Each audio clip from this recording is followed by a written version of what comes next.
morning team. All the audio and the text are good, and I'm going in the background. Thank you.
The broadcast is now starting. All attendees are in listen-only mode.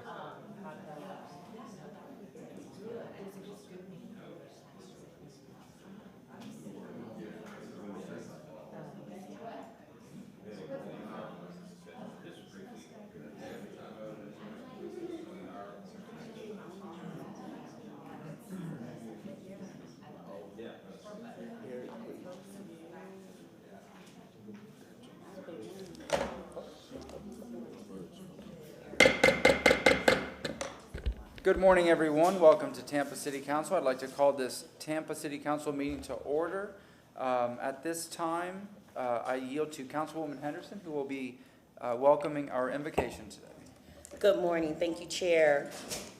Please come to the podium, Mr. Whaley.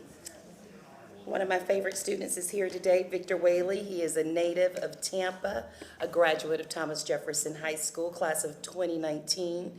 Victor serves as the youth adult pastor at 34th Street Church of God, where he's been an active in the ministry for many years. Victor will be completing his seminary degree in the fall of 2024. He has a heart for education. In his junior year of high school, he created a leadership program, building relationships with students and staff as a bridge. Let me start this over.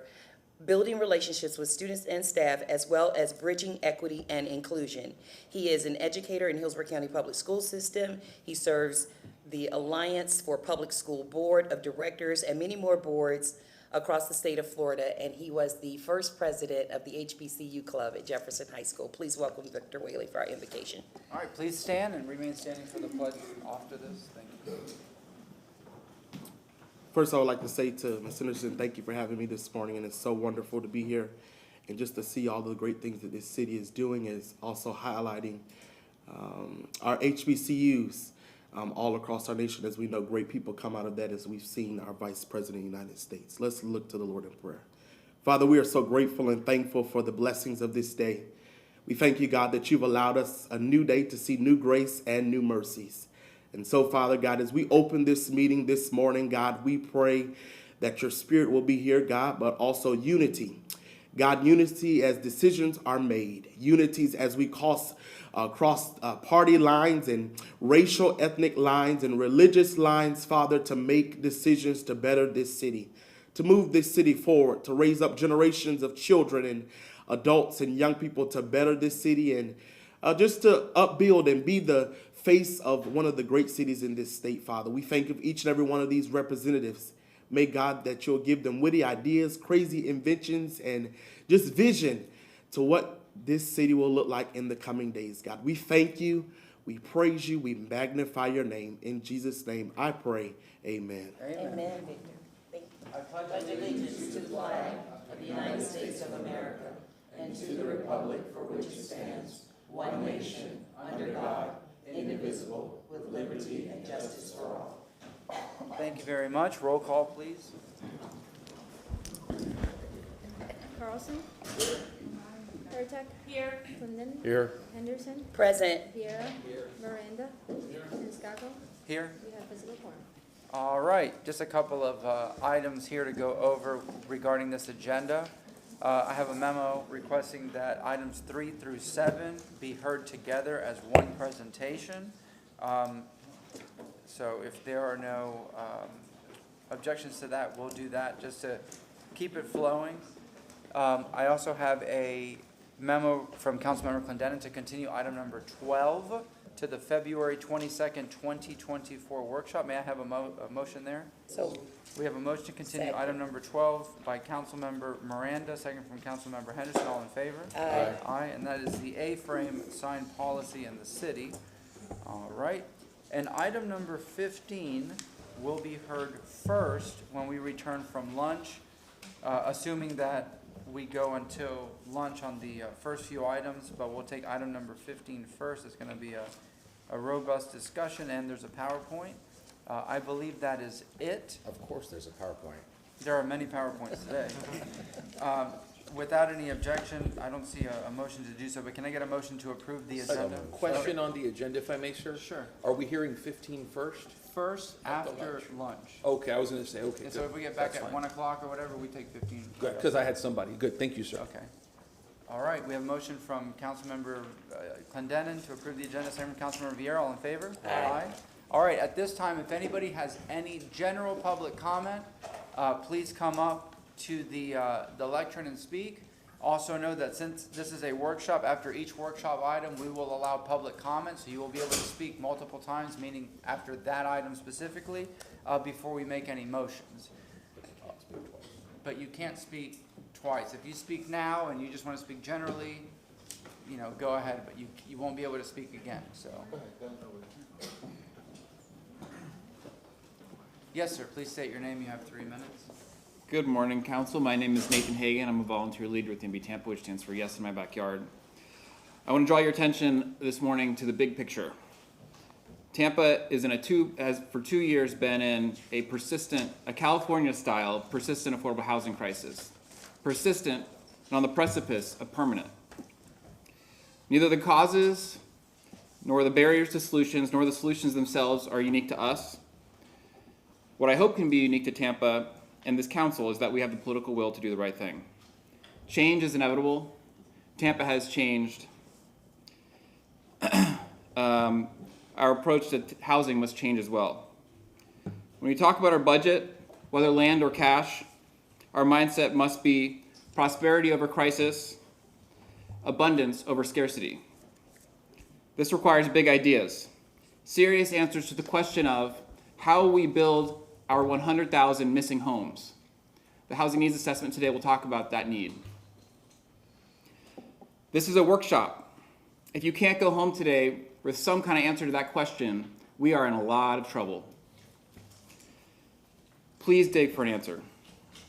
This body has the ultimate decision-making power to set the path we take on housing.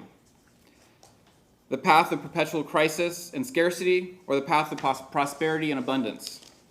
The path of paralysis and cynicism, or maybe something different. I hope today's workshop and the conversations that follow meet that potential. How will we build 100,000 homes? How will we get developers to build for people who need it the most? How will we fund viable transportation without raising property taxes? How will we provide diverse housing options for everyone at all stages of their lives? How will you put us on the right path? In terms of specifics, I want to say our organization endorses almost every recommendation made by the flu assessment that will be presented again today. If you adopt their framework and calibrate it right, I think there's a lot of discussion to have about calibration. I don't know if they've gone far enough in their recommendations. Every PD that becomes before you should have affordable housing as a component of it. We need that framework. The framework is good. If you have the stomach for it, I would suggest going further in these 4 areas in particular.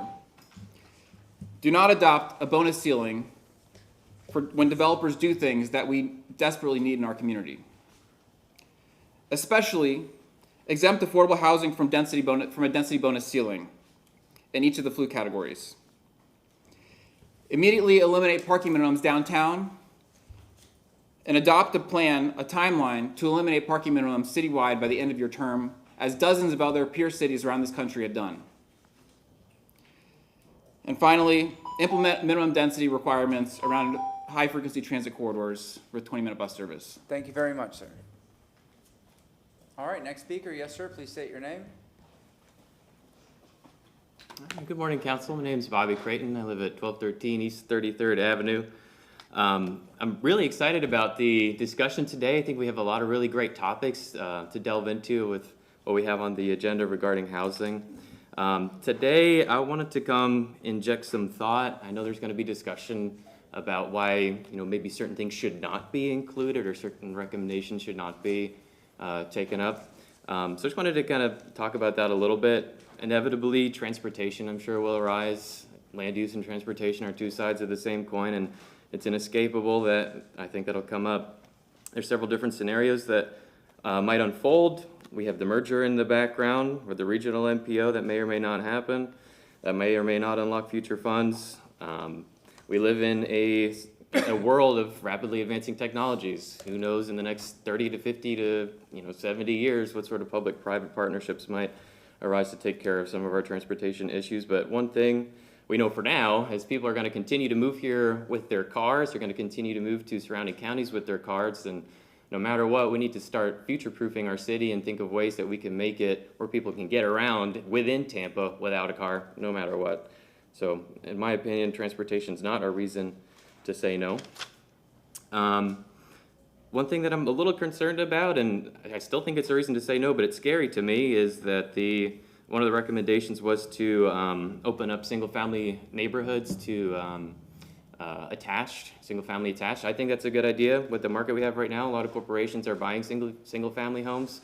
Most of the infill lots that are available are in East Tampa. So my concern is that big companies might come in, buy a few houses, gentrify, put up a bunch of really expensive townhomes. That's scary to me. That's really frightening. But I still don't think that's a reason to say no. That's a national issue. That's something that needs to be taken care of at the state or federal level. We still have the requirement or responsibility to future-proof our city and make sure we have that development that we need, regardless of, in my opinion, the outcomes that might be negative because they're out of our control. Another thing is neighborhood opposition. I'll try to get this in really quick. A lot of neighborhoods don't like the idea of having their single-family neighborhoods interrupted by different types of development of form and scale. And a lot of times the opposition is to the form and the scale of the projects that are going into the neighborhood.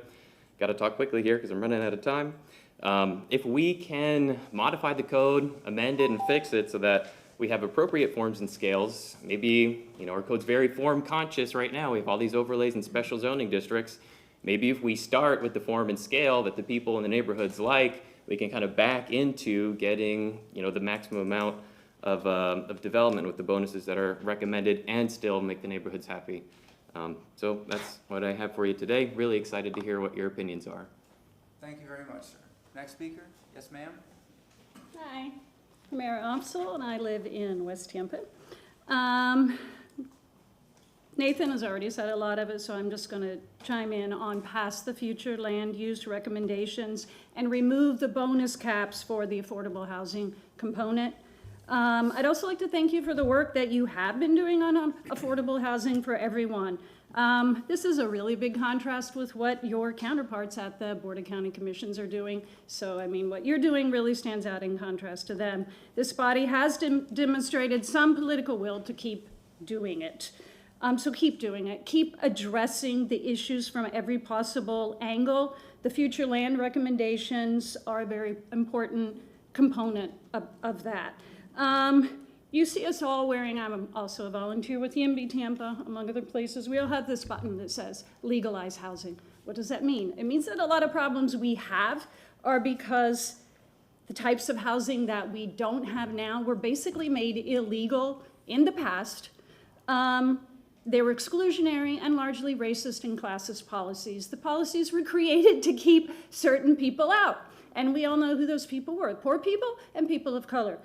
That's why these changes need to be rolled back and fixed. And it's really unfortunate that we're only seriously addressing it now that the crisis is also affecting middle and even upper income residents. But as a society, we only seem to care when it affects whiter, higher income people. But let me take you to another topic, city council elections. The current system does not work.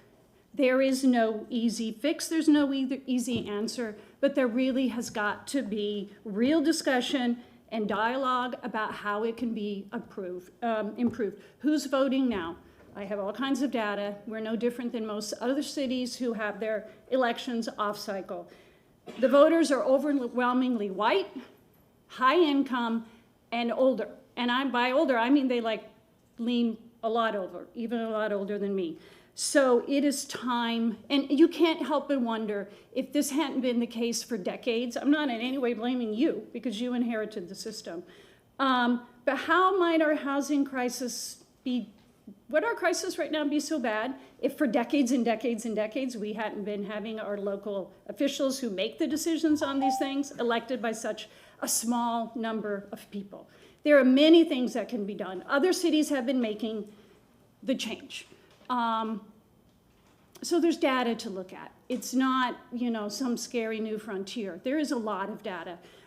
If any of you are interested, reach out to me and talk to me. I have been an activist. I have spent many years of my life doing partisan and nonpartisan work trying to get people to vote. I also have a degree in political science. I've been studying this. I study the literature. I know what's going on. Sorry, I gotta share this. This is where it stands today. Please tell me that you want to be able to sit up here and say that I was elected by, like a number Thank you like very much. 25% Thank you. of eligible voters rather than 6.8. Thank you. Here. Next speaker, please. Hi, my name is Patrick Posey. I live in Seminole Heights. I am also here to talk about the housing crisis and the comp plan. Echo everything that my previous speakers have said. I have an overly simplistic illustration of the housing crisis in Tampa. I don't know if you can see this. This is Tampa now. Some people have housing, some people don't. The people that don't have housing, they're going through it. They're sad. I read a report. It was you need to make $80,000 to live in the city of Tampa. That's ridiculous. That's not sustainable. And the point I want to make is that this future land use assessment, this is a real impact or an opportunity to make a real impact for real people. And here's what that looks like. Now all these 4 people have homes. They're all smiling. And they can spend things on, or spend money on other things like medication and food and transportation. And they're not, spending 60% of their take-home pay on housing. That's all I've got. Thank you so much. Thank you very much. All right, do we have anybody else that's here for general public comment? Yes, sir. Mentez not. I want to say huru. Huru means freedom in Swahili. And we as African people should always be thinking about our freedom. The fact of the matter is, all the conversations you hear, what it's based on, about housing, homelessness, medication, all that stuff, it's garbage conversations. If you're not talking about capitalism, socialism, and reparations, you ain't talking about nothing. And you talk about fiscal responsibility, and in this city and other cities, it's fiscal irresponsibility. You can't have poor and working class people living in the inner city. The city is based on its revenues that it generates from its taxes and other spending habits. So like the gentleman said, 80,000 or better, you're in there. The fact of the matter is, they have African people so bamboozled that the ignorant Negroes is down here talking about housing, but they're also talking about a $64 or $50 million rec center. But they talking about housing. That's a rec center that don't need to be built. Nobody have the courage to say it, but it don't need to be built, period. Because anything that's built inside the African community, African people can't go to. Anything. Riverfront Park is a good example. They changed the name of it, Julian B. Lane Park or whatsoever it is, but African people don't go there, can't go there, not welcome there anymore, period. Not even here to talk about that today. What I'm here to talk about is the Ku Klux Klan. But most people have heard of the Ku Klux Klan, but most African people haven't heard of the Daughters of Confederacy. And that's what we have going on, a bunch of white women that present themselves as anyway, but we don't know their connection to the Ku Klux Klan or the Daughters of Confederacy or white nationalism. And they're in a lot of positions supporting their Ku Klux Klan men, supporting their Ku Klux Klan white men. I was down here, I brought a summons that I showed. For 8 years, I've been trying to identify that summons. No one can get it. No one can find it, but it's a whole case going against me, child support case, going against me with a summons that no one can find. I was in court yesterday, Judge Elisa Ellison. I said, hey, show me when the summons was served. She said, don't make a difference when this case started, when the summons was served. That's the way white people are treating Africans. They treat us like dirt. They treat us like trash. We have no rights. We have no human rights. We ain't even talking about civil and constitutional rights. We have no human rights, and that's how they treat us. So I like every one of these city council members to call the chief judge and say, what's going on down there at that courthouse? And the other day I'm speaking. Thank you very much, sir. And the gentleman got offended when I spoke and said something about something and got up and walked away. But somebody else on the council said something about Thank you, sir. scalping, and nobody got up or put that person in check. Thank you very much. Next speaker.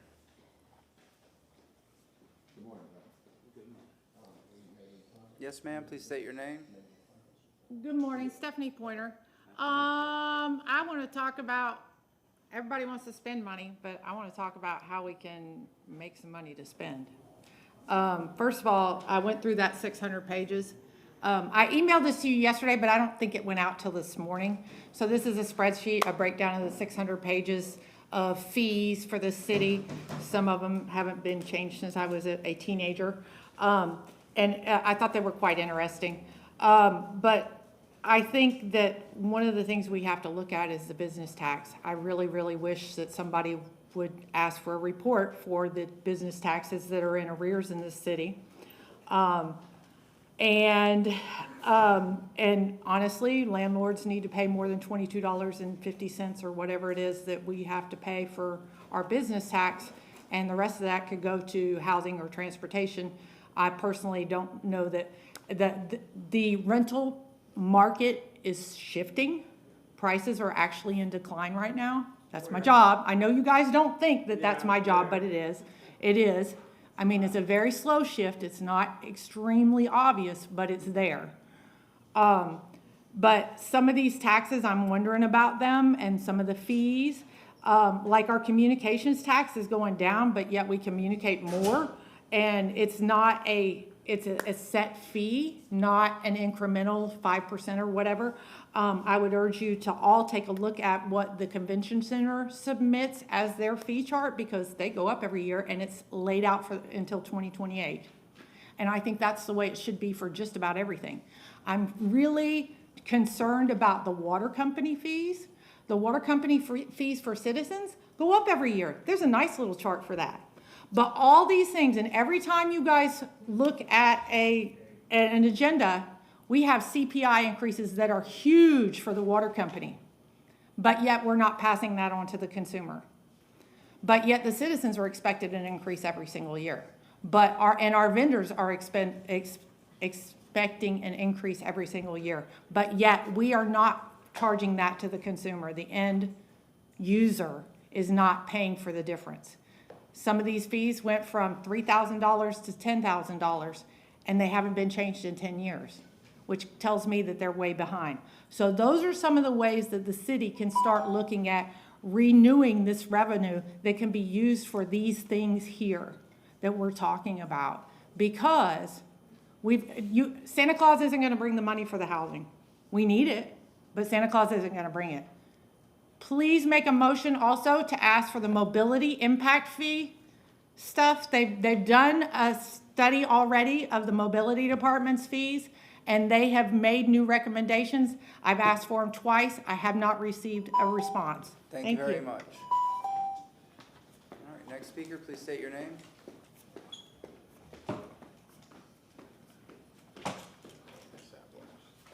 Good morning. Good morning.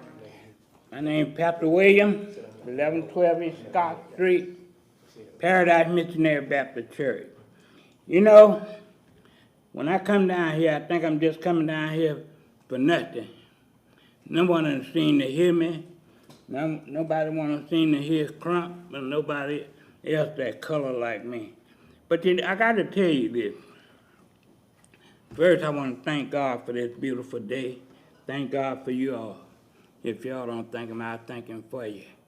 You know, God has been extremely good to us. You know why they won't get me? They know I'm a preacher. You know why they won't get me? What's that thing? Yeah, cut that thing off. You know why they don't want? You know why they don't want me to pray? Because I pray in the name of Jesus. They told me I could pray if I don't pray in Jesus' name. You know, but I don't have no other authority but to pray in Jesus' name. Because they've been so good. He's the one who woke us up this morning. If we can please silence our cell phones, I don't know where that's coming from. The what? No, go ahead, sir. Okay, thank you. I didn't know where that noise was coming from. But I thank y'all for oh, that's my phone. I don't know that thing when it rang. Thank you for letting me know. You know, God has been extremely good. Yeah, thank you. They told me. They let me know when my phone rang. I know it ain't Jesus calling, but thank God anyhow. You know, why don't y'all give us our land back, Belma Hike and Jackson High? I done come down here many times. We want to build churches, we want to be a homeless shelter, we want to build schools and everything else down there. But y'all don't want us to be that prosperous. I just thank God that we are though. Whether y'all want us to build it or not, God gonna build it for us. I gotta move out of Central Park. Them white folks don't want me over there no more. And I've been there for 32 years. But now they want me out of there. They call it a gated area. What is a gated area? Can one of y'all tell me? What is it? What do they mean by the gated area? Because I've been there for 32 years. And I would like to stay there longer. But the people want me out of there. The white folks want me out of there. Want me out of there because of the color of my skin. But you know what? I still got to give God the glory. Whether y'all love me or like me or not, it makes no difference. Give God the glory. And that's what you ought to do. Thank you, Jesus. Hallelujah. That's my nature. Thank you very much. Anybody else for general public comment? All right, there's nobody registered, so we'll begin with item number 1. This is a motion brought forth by Councilmember Vieira. Do you want to kick it off, sir? If I may, I just wanted to introduce the individuals who will be speaking here today on this very important topic. We have here Attorney Matt Newton, who will be speaking, as well as Professor Zoli Hajnal, who will be speaking. And just a brief biography, Mr. Newton wrote an article in La Gaceta on this topic that got me very, very interested in this. And Mr. Matt Newton, who's a very good attorney, is one of the few private sector attorneys who is board certified in city, county, and local government law. And he graduated from Stetson College of Law in 2014 as an attorney at Older Lundy, a very prominent Tampa law firm. Professor Hajnal, who's here, is virtually, is a very respected scholar on U.S. politics and policy with a focus on how disadvantaged populations are represented in American politics and what we can do to affect and to create better representation, including in local government. He is a professor of political science at the School of Global Policy and Strategy at University of California, San Diego. He is also the author of many books, including White Backlash, Immigration, Race, and American Politics from Princeton Publishing, Why Americans Don't Join the Party from Princeton Publishing in 2011, America's Uneven Democracy from Cambridge in 2010, and Changing White Attitudes Towards Black Political Leadership, also from Cambridge. A gentleman by the name of Mr. Avi Green also helped us, but he is unable to be here today, and he has done a lot of work as a strategy consultant, including work with Common Cause. And I'll talk about this later after Mr. Newton and the professor are finished, but the topic that they're going to be speaking of is essentially, this is the dispositive issue, which is why do we spend hundreds of thousands of dollars to create a municipal election system where we have 75% fewer voters, and the more disadvantaged and marginalized your precinct is, the higher the drop in turnout.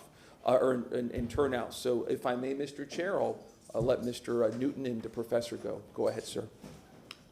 Thank you, Councilman. Again, for the record, my name is Matt Newton. I live at 9412 North Contachusett Road here in Tampa. As the councilman pointed out, I am board certified in city, county, and local government law, though I'm not here to give you legal advice. I'm also here not on behalf of any clients. I'm here on my own time, doing my own thing, to talk about something that I'm passionate about, and I know all of you are passionate about as well, and that's hometown democracy. I'm thrilled that Professor Hajnal is able to join us today. I've been having a conversation with the professor for several years. We've developed a relationship. I read one of his books, America's Uneven Democracy, Race, Turnout, Representation in City Politics around 2020. Just kind of wondering about the turnout drop-off in 2019. What can we do about it? I sent him an email. He mailed me back right away and has been extremely generous with his time. I know certain members of the dais love data. and Professor Hajnal lives, speaks, and breathes data. I'm very excited that we'll be able to hear from him today. Something is very, very obvious. We have a turnout problem. Can we get it on our monitors here? We can't see it. Sure. Thank you. Go ahead, sir. Yeah. We have a turnout problem in our city when it comes to our city elections. In 2020, we showed that this city could turn out. 76.8% of our eligible voters came out in the 2020 election. However, this year, March 2023, only 13.8% of our eligible voters voted. In the April runoff, we saw only 10.8%. Now, these elections aren't free either. The 2023 election, all in, cost us over $500,000, specifically $543,199.47. The 2019 election was even more expensive. That one cost us about $700,000. Now, all in, on average, that's about $9 a vote. It literally would have been cheaper to buy every voter a sandwich on an election day than have an election. Now, this is not just a problem in the city of Tampa. Nationwide, local governments, particularly cities, are looking at how to enhance turnout. And one of the things that they're looking at is the timing. Should we be having our elections separately from our state and federal elections? And the leading authority on that is online right now, Dr. Zoltan Hajnal. He is much more articulate and experienced. He's had this conversation with cities all over the country, so I will not step on his time. Professor.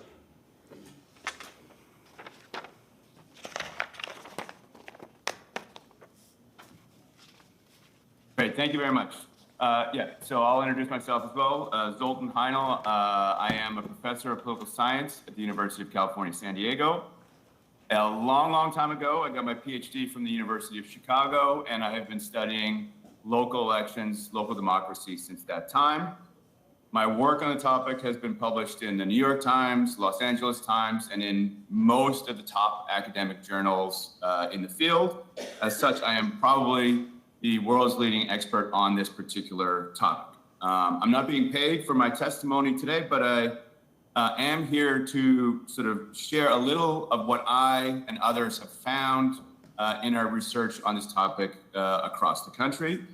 So in the next couple minutes, I want to do three things that I think will be helpful for you. Number one, provide you with key research from findings around the country. Number two, provide you with a little bit of research into Tampa Bay. And number three, let you know a little bit about election timing reform around the country. So I know time's limited, I'll dive right in. Finding number one, and maybe the only thing that is important enough to sort of remember and think about is that moving local elections to the same day as statewide contests essentially doubles voter turnout. So every study that has looked at this question, more than a dozen, has found exactly the same pattern. So in short, this has a huge impact on turnout. It's bigger than any other reform that you can think about undertaking at the local level. Finding number two, even year elections make the voting population look more like the city population. So research shows that this change not only brings out more voters, it also brings out a more varied set of voters. Running through here, finding number three, even year elections make policy more responsive to the broader public. So by bringing out more voters, more varied voters, it helps to ensure that local government listens to everyone, and that sort of more responsive behavior has been demonstrated also in a range of studies. Finding number four, even year elections save money. So by reducing the number of times that elections need to be administered, and by increasing the number of ballots in a given election, this move greatly reduces election administration costs. Now quickly for some research on Tampa Bay, done looking at the voter file in the city. It's clear that the shift to on-cycle elections should dramatically increase voter turnout in the city. So turnout in recent local off-cycle elections averages roughly about 30,000 voters. By contrast, turnout in recent presidential contests averages over 150,000 voters. That's a five-fold increase in voters. Secondly, and I think this is really important to highlight, this is not a partisan power play. So the move to on-cycle elections in Tampa appears to have basically no or very little impact on the partisan makeup of the active electorate. So the share of voters who are Democrats is roughly the same in local off-cycle elections as it is in statewide elections in the city. You will likely, however, see large racial effects. So the share of white voters, or share of voters who are white, will decline by about 8 percentage points estimated. The share of black voters will increase. Share of Latino voters will increase. Share of Asian American voters who are participating in local elections will increase. So in short, moving to even year elections in Tampa Bay will dramatically increase turnout. It will make the electorate look more like the city population, but it won't dramatically affect the partisan makeup of the voting population. Finally, a little bit about reform around the country. First thing you should know is that this move is incredibly popular. So around the country, 2/3 of Americans favor the move to on-cycle elections. Not surprisingly, they prefer voting in one election at one time rather than in multiple elections on multiple days in multiple different locations. In fact, when the election timing issue has been put on the ballot in dozens of cities around the country, it has passed essentially every time, 97% of the time. And when it's put on the ballot, there's basically no opposition to the move to on-cycle elections. Second thing about this reform around the country is that it's uniquely bipartisan. So strong majorities of Democrats favor it, strong majorities of Republicans favor it, and strong majorities of independents favor the move. And finally, the move, as has briefly been mentioned, has already been tried and tested around the country. So major cities, Los Angeles, San Francisco, Seattle, Phoenix, Boulder, Austin, Baltimore, and many more have made the move. 5 states have mandated the move to shift to on-cycle elections: California, Arizona, Virginia, Nevada, just recently New York. And all that change has been done with essentially no major issues, election administration issues. So I'll close by sort of putting all that long-winded academic speak together in one sentence. This is the most democratic thing that you can do today. It will make life easier for your constituents. It is costless politically, and will even save money. So thank you for your time, and I'm happy to answer any questions you have. Thank you very much. Mr. Newton, do you have anything else? If not, I'll go back to Councilman Vieira, and we'll start with council members. Sure. I just will quickly close and say, we talk about meeting voters where they are. And as the professor had pointed out, the voters are in November. And that's where we get the turnout. That's where we get the healthiest democracy. Our friends over across the bridge in St. Pete did it, went to referendum. About 70% agreed that this is the right thing to do. Think about that in 2023. 70% of people don't agree on hardly anything. This is one thing that everybody can get on board with. Thank you for your time. Professor and I are happy to answer any questions. Councilman Vieira. Thank you, Mr. Chairman, and I appreciate the professor and Mr. Newton for all their time. And so the way I'm going to phrase everything today, and I'm going to talk for a few minutes if I may on this, is that today we're not being asked to marry this issue. We're only going to be asked to go out to coffee and date it. That's all. And I don't see how we can't date this issue when the objective facts are before us, because there are a few objective facts. These are not opinions. These are objective, dispositive facts on this issue, which number one is we spend more to get less. This city of Tampa spends anywhere from $500,000 to $700,000 to get, in effect, fewer voters. That's not our intent, but that's certainly the result of it, to get fewer voters. And by getting less, again, it's fewer voters. And it's very relevant, like Mr. Newton said and like Professor Hajnal said, which is, where do we get the fewer voters from?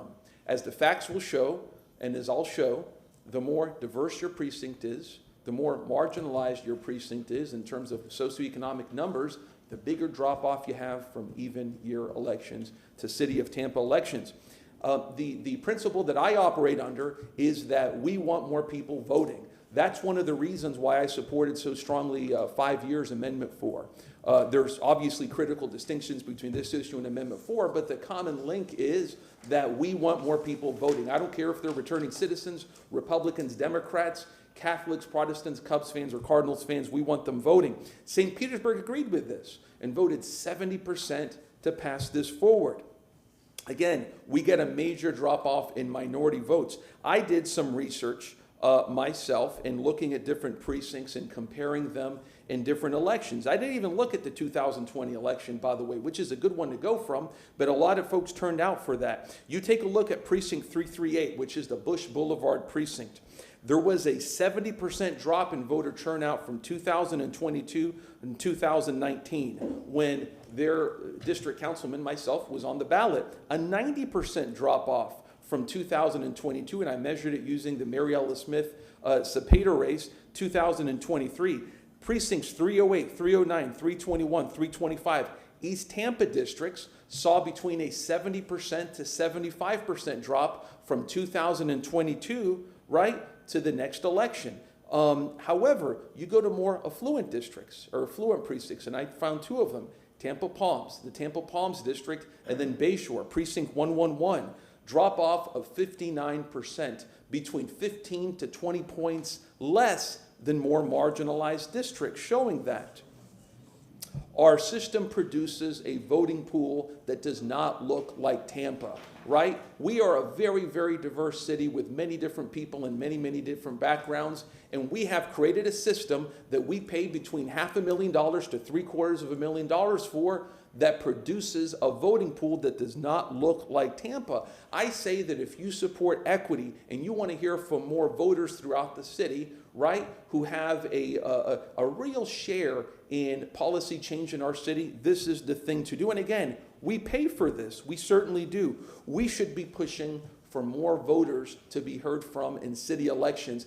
The arbitrary system that we have now, and have no doubt about it, it is arbitrary, does just the opposite. There's a couple of arguments that are being used against this and have historically been used against it. One is the educated voter myth, which is in municipal elections, we want educated voters. Why not school board? Why not the county commission? Do you not want more educated and tuned voters for that? How about you trust the voters on municipal elections and don't create systems that cost between $500,000 to $750,000 that in effect leave a lot of voters behind, right? A lot of folks say it's going to cost our elections much more for candidates. You know, my response to this is for 2,500 votes, which is, by the way, what I got elected with in 2016, you can be a city of Tampa council member in a single member in a precinct or in a district, right? What does that say about us? And what does it say that we, in effect, are supporting a system that causes us to fundraise less, but we push the cost to taxpayers up to $750,000, right? I cite as a good example my first election in 2016. It was a special election. We had 6 individuals in it, right? Number one, the person who fundraises the most doesn't always win, right? The nice gentleman, Dr. Jim Davison, very nice man, I believe fundraised the least out of all the candidates, and I only beat him by 65 votes. I outspent the guy, God bless him, 5-1. That always doesn't have any causal link. However, you look in 2016, we were on the ballot that year, 6 of us, including former Councilman Goods, Dr. Jim Davison, and others, were on the ballot. We had 29,000 voters show up that year when we were on the general election ballot, 29,000, and that's only District 7. Fast forward to 2023, I believe it was 34,000 voters showed up for the entire city of Tampa. Almost as many voters as showed up in 2016 in a District 7 race when it was put on an even year election. So again, in closing, there are certain objective facts. You can take opinions from those facts, but there are dispositive issues that are objective and cannot be contested, which is we spend between $500,000 to $750,000 per election. We do it to get fewer voters, and where are those fewer voters coming from? The poorer, the more marginalized, and the more minority that your precinct is, the fewer voters and the voice that you're going to have in our city of Tampa elections. So what I suggest that we do is that we ask city staff, again, as city legal, we're not marrying this idea. This is a big deal. We ought to apply a lot of scrutiny to it. but to take a look at the options that we have, whether it's through ordinance, whether it's through, God forbid, asking the voters for their input on this issue, to take it to the next step. There's a lot of questions that council members have on that. Let's have a robust discussion, but to turn this issue away at this point, I think, would be a disservice to hearing from all folks here in the city. Thank you, Mr. Chair. Councilmember Miranda. Thank you very much. This is not a position for me for or against, but we're speaking on it openly. And I thank you to Professor, thank you, Doctor of Law, for being here. This is point and counterpoint. I love these kind of discussions. Mayor Greco and I discuss this quite often, 3 or 4 times a year as to why. You know, when you go back into when he got elected in the 60s, and I in the early 70s, you understand what's happened to the electorate. Is it the candidates? Is it the issues? The ballot? I think it's a combination of so many things that it's hard to pinpoint. Let me give you some examples. Back when he got elected, when I first got elected in the 70s, did you know there was no early voting? Did you all take that in consideration? Did you know that absentee voting was only for those that were overseas or in a hospital? What happens if there is no absentee ballots like some in higher office want to do, not to mention any names? What's going to happen then? What we're talking about, the difference in population as far as income will certainly shift even more. So I'm not blaming anybody, but you know, it's a little different. Back then, you had a way of communicate that is gone. In my case, I had 20,000 people that I could visit myself in 10 days. Who are they? There was 12,000 people in the cigar factories working 1 and 2 shifts. There was 8,000 people in American Can, Continental Can, and Reynolds Aluminum that had 3 shifts. So one person with a few little cards could stand in line and shake hands with somebody who may or may not vote, or may or not vote for or against you. Now that's all gone. That is gone. Se fue, se paró. It's gone forever. So let's go further. You know, we used to have spaghetti dinners. 1,000 people would show up. We used to have fish fries, the same thing. How many spaghetti dinners have you gone to here in the audience, or fish fries in the last 10 years in an election? Raise your hands. There ain't none. You have a fish fry now, the fish doesn't even show up.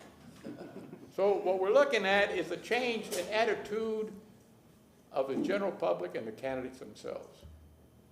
You see, when you go back and you can run, you can go vote, you don't have to pay a poll tax, but if that same person that is entitled to vote run for office, he or she got to pay what? A qualifying fee. Qualifying for what? Do you have to pay a fee when you go look for a job? The answer is no. So I'm not a professor, I'm certainly not a lawyer, I'm not qualified to even be in the same room with you guys. But I look at things prospectively, what happened? You're going to be where? On top of the ballot? You're going to be in the bottom of the ballot. Now, they say 70% of the voters of St. Pete voted for it. Wonderful. I'm not agreeing or disagreeing with that. Has it been tested? Has there been an election where those voters have been on the line and the post in the same ballot with the president, everybody else, and their grandmother seeking for office? What is the difference in disparity between the bottom voters that are going to be the elected officials in the city and the top 4 or 5 layers? I guarantee you will not be the same amount. You won't even know you're there. Secondly, do you think the airwaves are free? You think mailing out mailers on your behalf is free? There's nothing for free in an election. You have to pay for everything. Not only a qualifying fee, now you can seek election by getting a certain amount of signatures. So what I'm saying is, there's a great thing about it. Has anybody told me or told the general public what it's going to cost to run?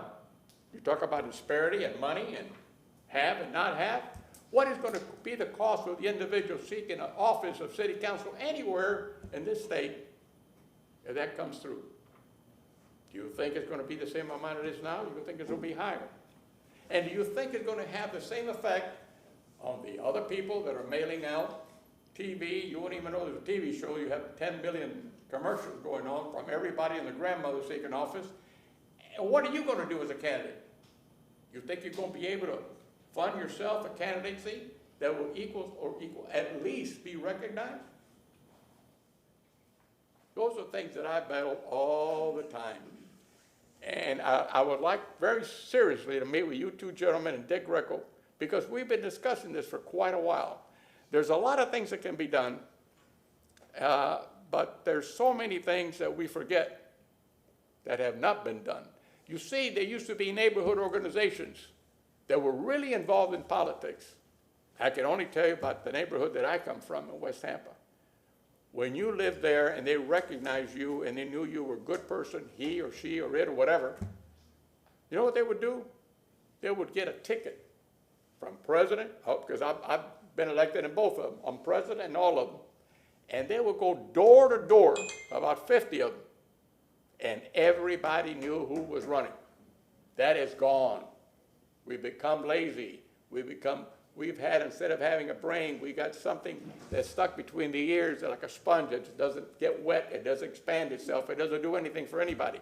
So before we make any decisions on these things, all those things have to be answered. Certainly one discussion looks great.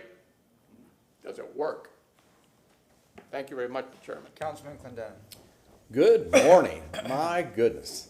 You know, I'll start off with saying, when the man comes to you with a pocket full of beads and trinkets and says, boy, do I have a good deal for you, I think in the history of the United States, run. Because generally there's something hidden there. And this is what I see in this presentation. I think what I'm woefully disappointed about in this presentation was the lack of balance. You know, so we heard from this professor, I think, is it professor? Yes. In San Diego, California. And all we heard was one-sided.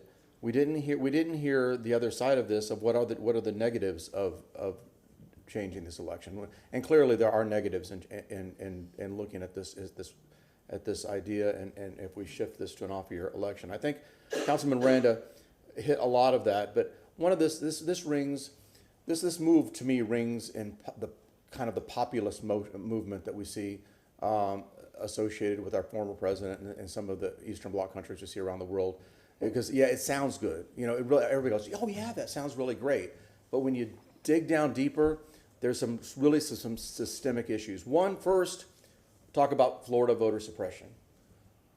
We definitely have issues in the state of Florida where we have current leadership that is trying to suppress the voters in the state of Florida. And guess which elections they're trying to suppress the voters in? They're trying to suppress the voters in our gubernatorial election years and our presidential election years. Thankfully, I haven't seen any evidence in the city of Tampa that our city elections that anybody is actively trying to suppress voters. I think our lack of voter turnout is one, and especially in this last election, which I think was disingenuous of presenting the numbers this last time, because we did not have a mayor on the ballot. And quite frankly, yeah, everybody's, you know, city council is as sexy as we all think we are, we're just not that sexy. And so, you know, clearly that's going to make for a much lower turnout. Speak for yourself. I'm sorry, Charlie Miranda excluded. You know, so without a mayor's election on the ballot, clearly it's going to be lower numbers. But our goal shouldn't be, you know, whether we have an election, whatever that election is, our goal should be let's do everything we can to motivate and turn out voters regardless of that election date. You know, I think on the educated voter thing, I agree that's an oversimplification of the issue. But part of the problem, it's not an undereducated voter in these elections. If we change this, you're lost in the mess and in the noise in these larger election cycles. That the message again, I'm sorry, this isn't sexy. City council is not a sexy election, and you're on the ballot with all of these these higher offices. Nobody's going to pay attention to city elections on a regular year election. We are never going to break through the noise. So the issues that are in front of the city won't be able to rise through all of that mess. Grassroots candidacy. You will never have, I see a former candidate in the audience today, you'll never, in a pricey on your election, you'll never have a grassroots movement, because good luck being a candidate building a grassroots campaign and getting volunteers when you're competing with gubernatorial candidates, with presidential candidates, hell, even with school board candidates. Good luck trying to find volunteers to work for your campaign. Good luck being able to raise money to put out mail to communicate to voters, especially in the citywide elections. I mean, if you're very well funded, and quite honestly, if you look like me, yeah, maybe you can raise the money to do that. And you know what?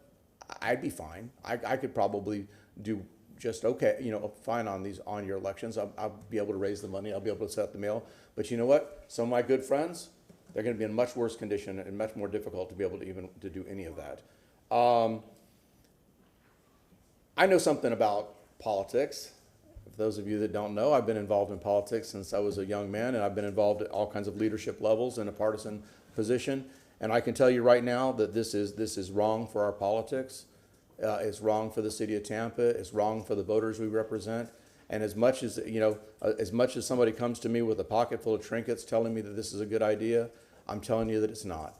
That the actual outcome, the real results of this will be detrimental to the people that we represent, detrimental to those same folks that said, oh, this is a good idea for you. Come here. I got an island to sell. It's not a good idea. And our goal should be, in a much lower cost elections, get out into those communities and get them, deliver that message, get them to the polls for those elections, because that's where we're going to make substantial changes, and it's not shifting the elections.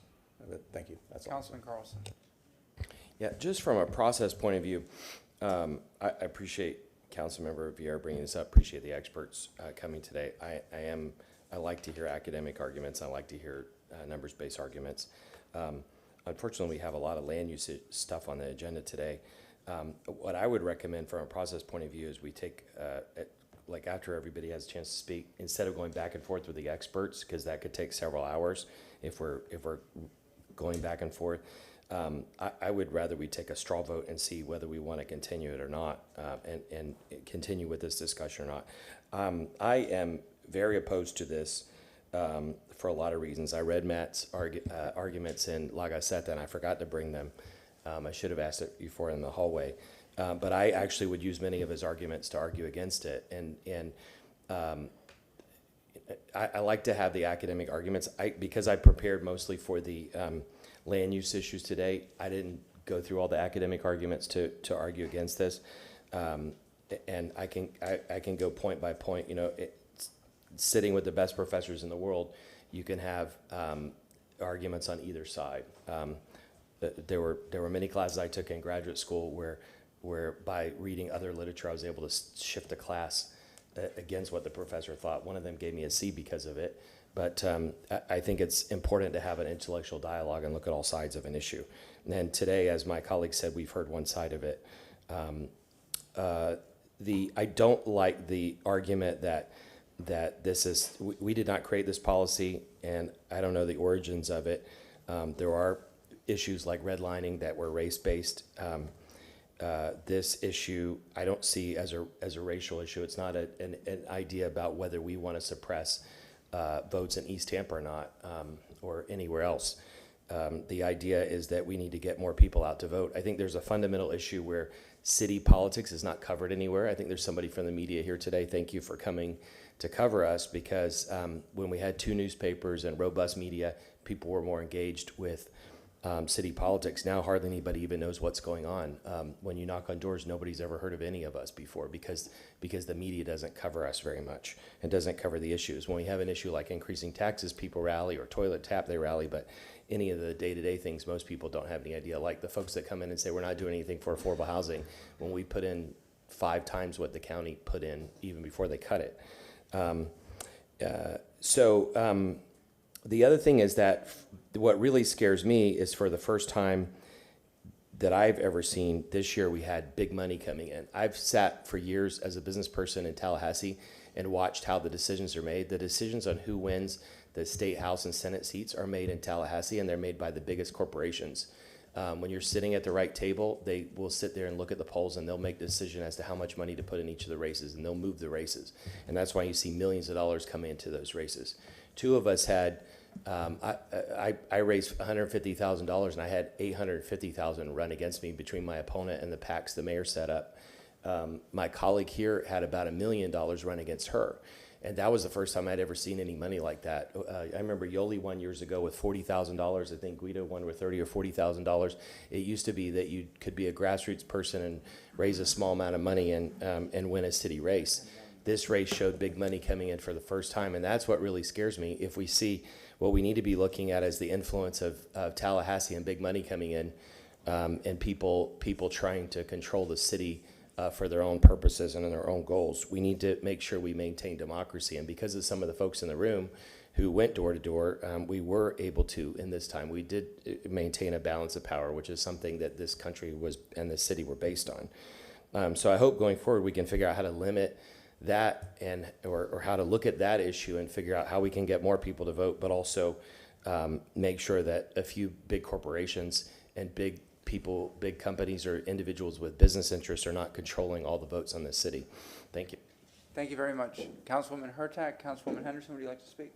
All right, and then I'll speak. Thank you. Thank you. I appreciate this. This is a really interesting discussion. I have a question for the professor, if he's still on. I'm still on. Oh, great. Sure. Do you see a difference between turnout from presidential to gubernatorial years? Yes. So the pattern is essentially, you have by far the lowest turnout in odd year off-cycle local elections. You have a significantly higher turnout for statewide primaries.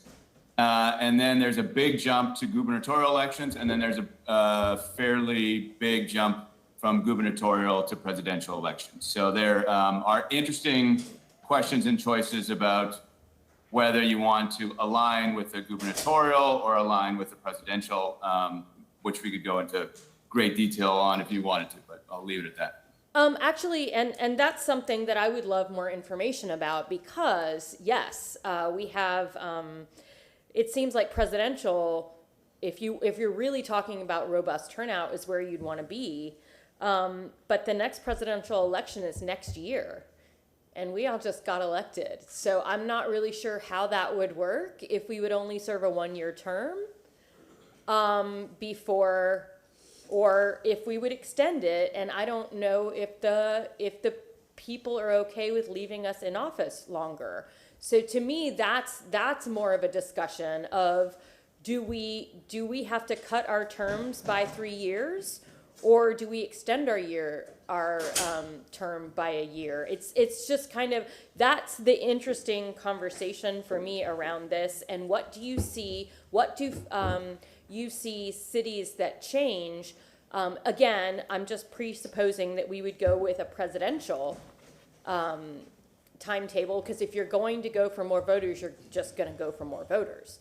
So what have you seen other municipalities do, and how does that end up working for the citizenry and the voters?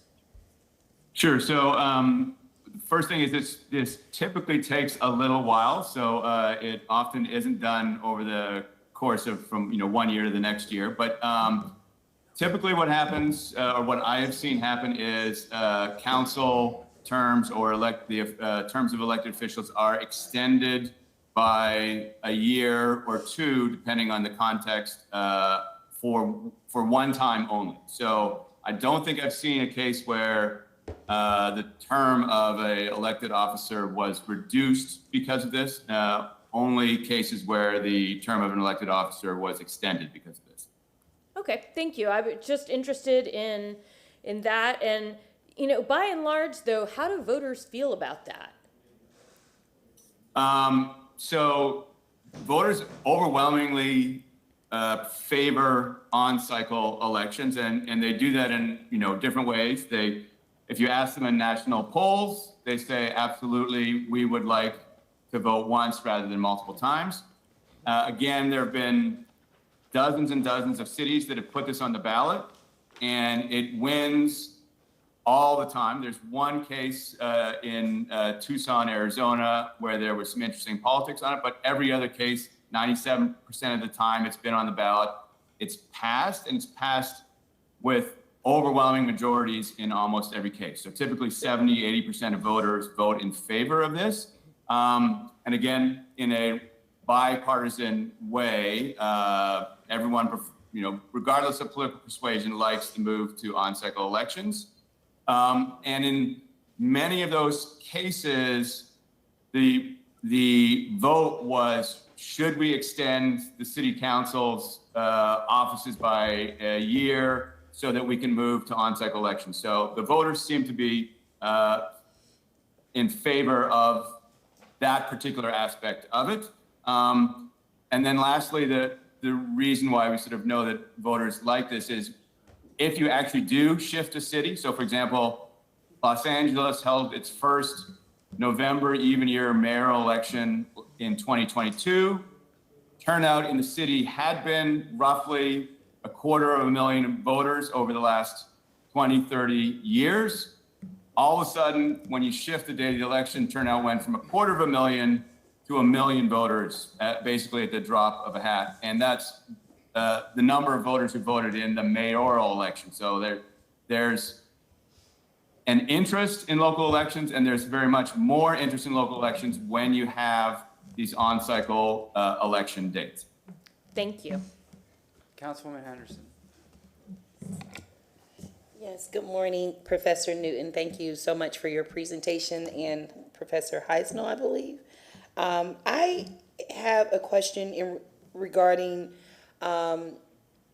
the lost in translation for the local elections when it is paired with the November elections. Have you done any studies on that in terms of the level of fundraising that's required?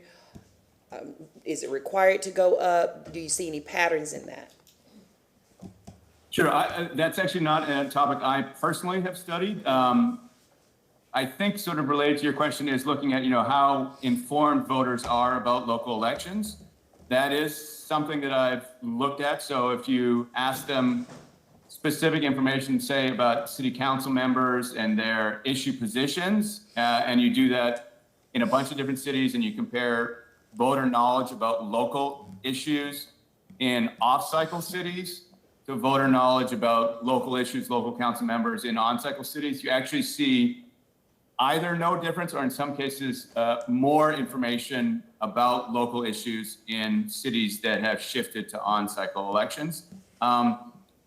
More broadly, or perhaps even more specifically, there's one interesting study that looked at, are voters paying attention to what city governments, or in this case, what school governments are actually doing? And are they kicking out incumbents based on their performance or not? And this particular study looked at school board elections and looked to see whether student test score performances were linked to whether incumbents were voted back in or kicked out of office. And that study found that the local conditions were actually more influential in cities that were on cycle than in cities that were off cycle. So despite all the noise around presidential, gubernatorial, voters in on cycle elections seem to be able to follow what's going on locally and either reward or punish their incumbents based on whether student test scores went up or down over the more immediate last couple year period. Thank you for that. Have you done any studies in regards to women, Black women in particular, political PACs, like, I can't even think of the name of it right now because I'm lost in translation, but you know, the mother organizations who fight to ban books, things like that. I can't think of the name of the organization right now, but have you studied any voting patterns regarding any level of gender inequality? No, that's not the word I want to use. In terms of female gender specifically, because I know that Black women are a very high voting bloc, even on the local and national level, but in comparison to other groups, have you done any studies on that? Sure, I probably won't be able to directly answer that question. I will say there was a study that I didn't do that others did that looked at the success of female candidates. And that study by a woman named Sarah Anzia indicated that the move to on-cycle elections generally increases the success rates of female candidates. I myself have done a study of the race of candidates and have found, at least in California, we've had a lot of shifting of election dates, and so it's a relatively easy place to study. But in California, the data indicate that white candidates do slightly less well after the move to on-cycle elections. And in California, where the Latino population is quite large and where Latino voters typically underparticipate, we find that Latino candidates win more often after the move to on-cycle elections. So I don't have anything particularly on Black women candidates, although this is very much just a case, but Los Angeles in its first on-cycle mayoral election did elect their first African-American woman as mayor of the city. Now that's an N of one, so I won't say that that's all that definitive, but I think it's an important question to think more about. Thank you so much. I'll leave it there. I really appreciate your report. Thank you. All right. So thank you, everybody, for your comments. I'm glad that Councilmember Miranda brought up some historical context, because that's what I was going to ask about. And Councilmember Clendenin, your comments, as well as Councilmember Carlson. Mayor Greco has said many times, I believe in 1967, it was like a 60% voter turnout in the city of Tampa. And we didn't have early voting. We didn't have vote by mail except in certain circumstances, or absentee voting. But now we make it so convenient where it's early vote, vote by mail, election day. Yet we have such poor voter turnout. However, I don't know if people realize the significance of the role that city government plays. We did see that with the proposed millage increase recently. When people saw their trim notices and what was happening, they came to city council where that was controlled, whether their property taxes would go up or down, or if it's something with flooding and stormwater, or pure toilet to tap, whatever the name of the discussion is, people come out. It comes out to, I think we've made it so convenient that that people just don't want to vote. And I speak on behalf of people close to me, people in my family. I remember going to the voting place. It was right there on Habana as a kid, with with my mother to vote, and she would wait in line, for the presidential voting or gubernatorial, whatever it was, and she would always vote. And what I would see is, as things got more convenient with early voting and everything else, people started getting more relaxed. At least the people around me going, well, I'll do it tomorrow. Well, I can still vote. Well, early voting is over. Well, I'll just do it on Tuesday. Now, Tuesday they got so busy that they didn't go to vote. So either there's a messaging and communication issue that that's happening, but we make it so convenient. Yet you would think that the numbers would go up from 1967, when Mayor Greco ran for mayor the first time, to now. You would think 60% would be 90%, because we make it so easy to vote, but that's not the case. So things that were brought up about, we would get lost on the ballot, because we would be, if it's presidential at the top or gubernatorial at the top, then it would go county commission, then it would go school board, city council. It'd be such a long ballot. My question is, would people lose interest? Would they say, I'm going to go vote for president or governor, and then that's it, or senator, and then they don't go down the ballot because they just want to turn it in and go? I don't know. And then the thing is, with money, I'm not a good fundraiser. I think the first time, I raised like 50-something thousand, and it was low voter turnout in a non-mayoral election, and then I was in a runoff, and I was the only election on the ballot in 2015, which narrowed it down even further. I mean, you had to live in District 6, and you had to want to vote, and less people voted in the runoff than they did in the, call it the primary election. And it's very interesting, and I won by 151 votes. Some people have won by 60 votes. Councilman Vera, I think you won by 65 votes. 81 votes. When people say, oh, my vote doesn't count, trust me, your vote counts.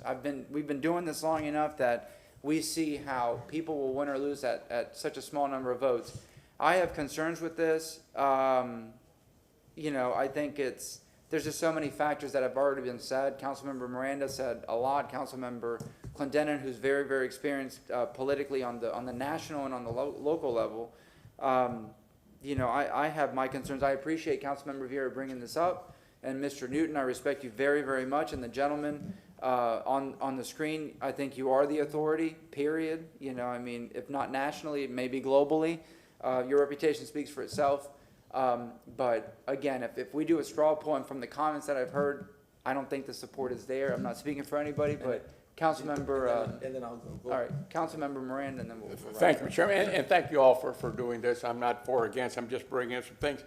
But when we do a study, I don't know if you incorporated, both of you gentlemen, the number of candidates that were then to where there's now, compared to when you voted in November or when you voted in March.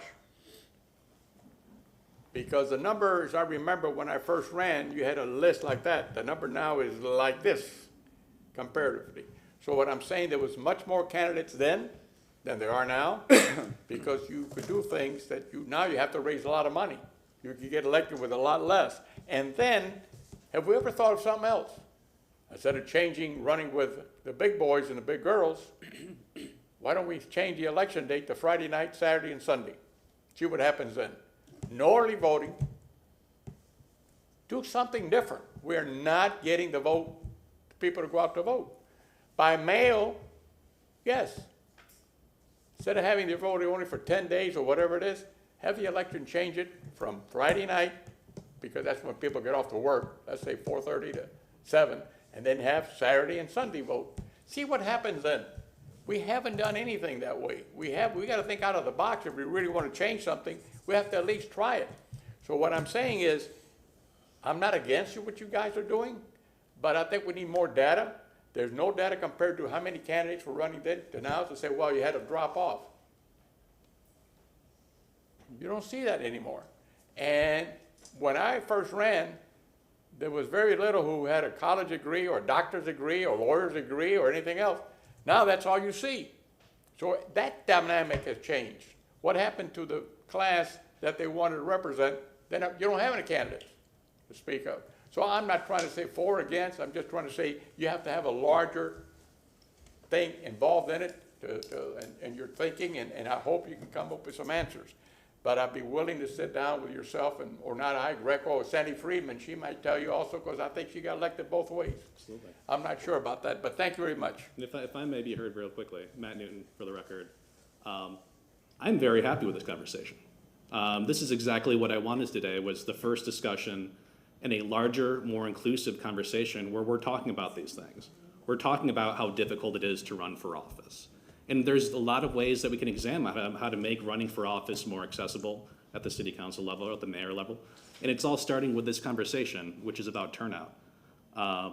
So my hope today is that we talk about it and that we don't hide from it and we think of creative ways.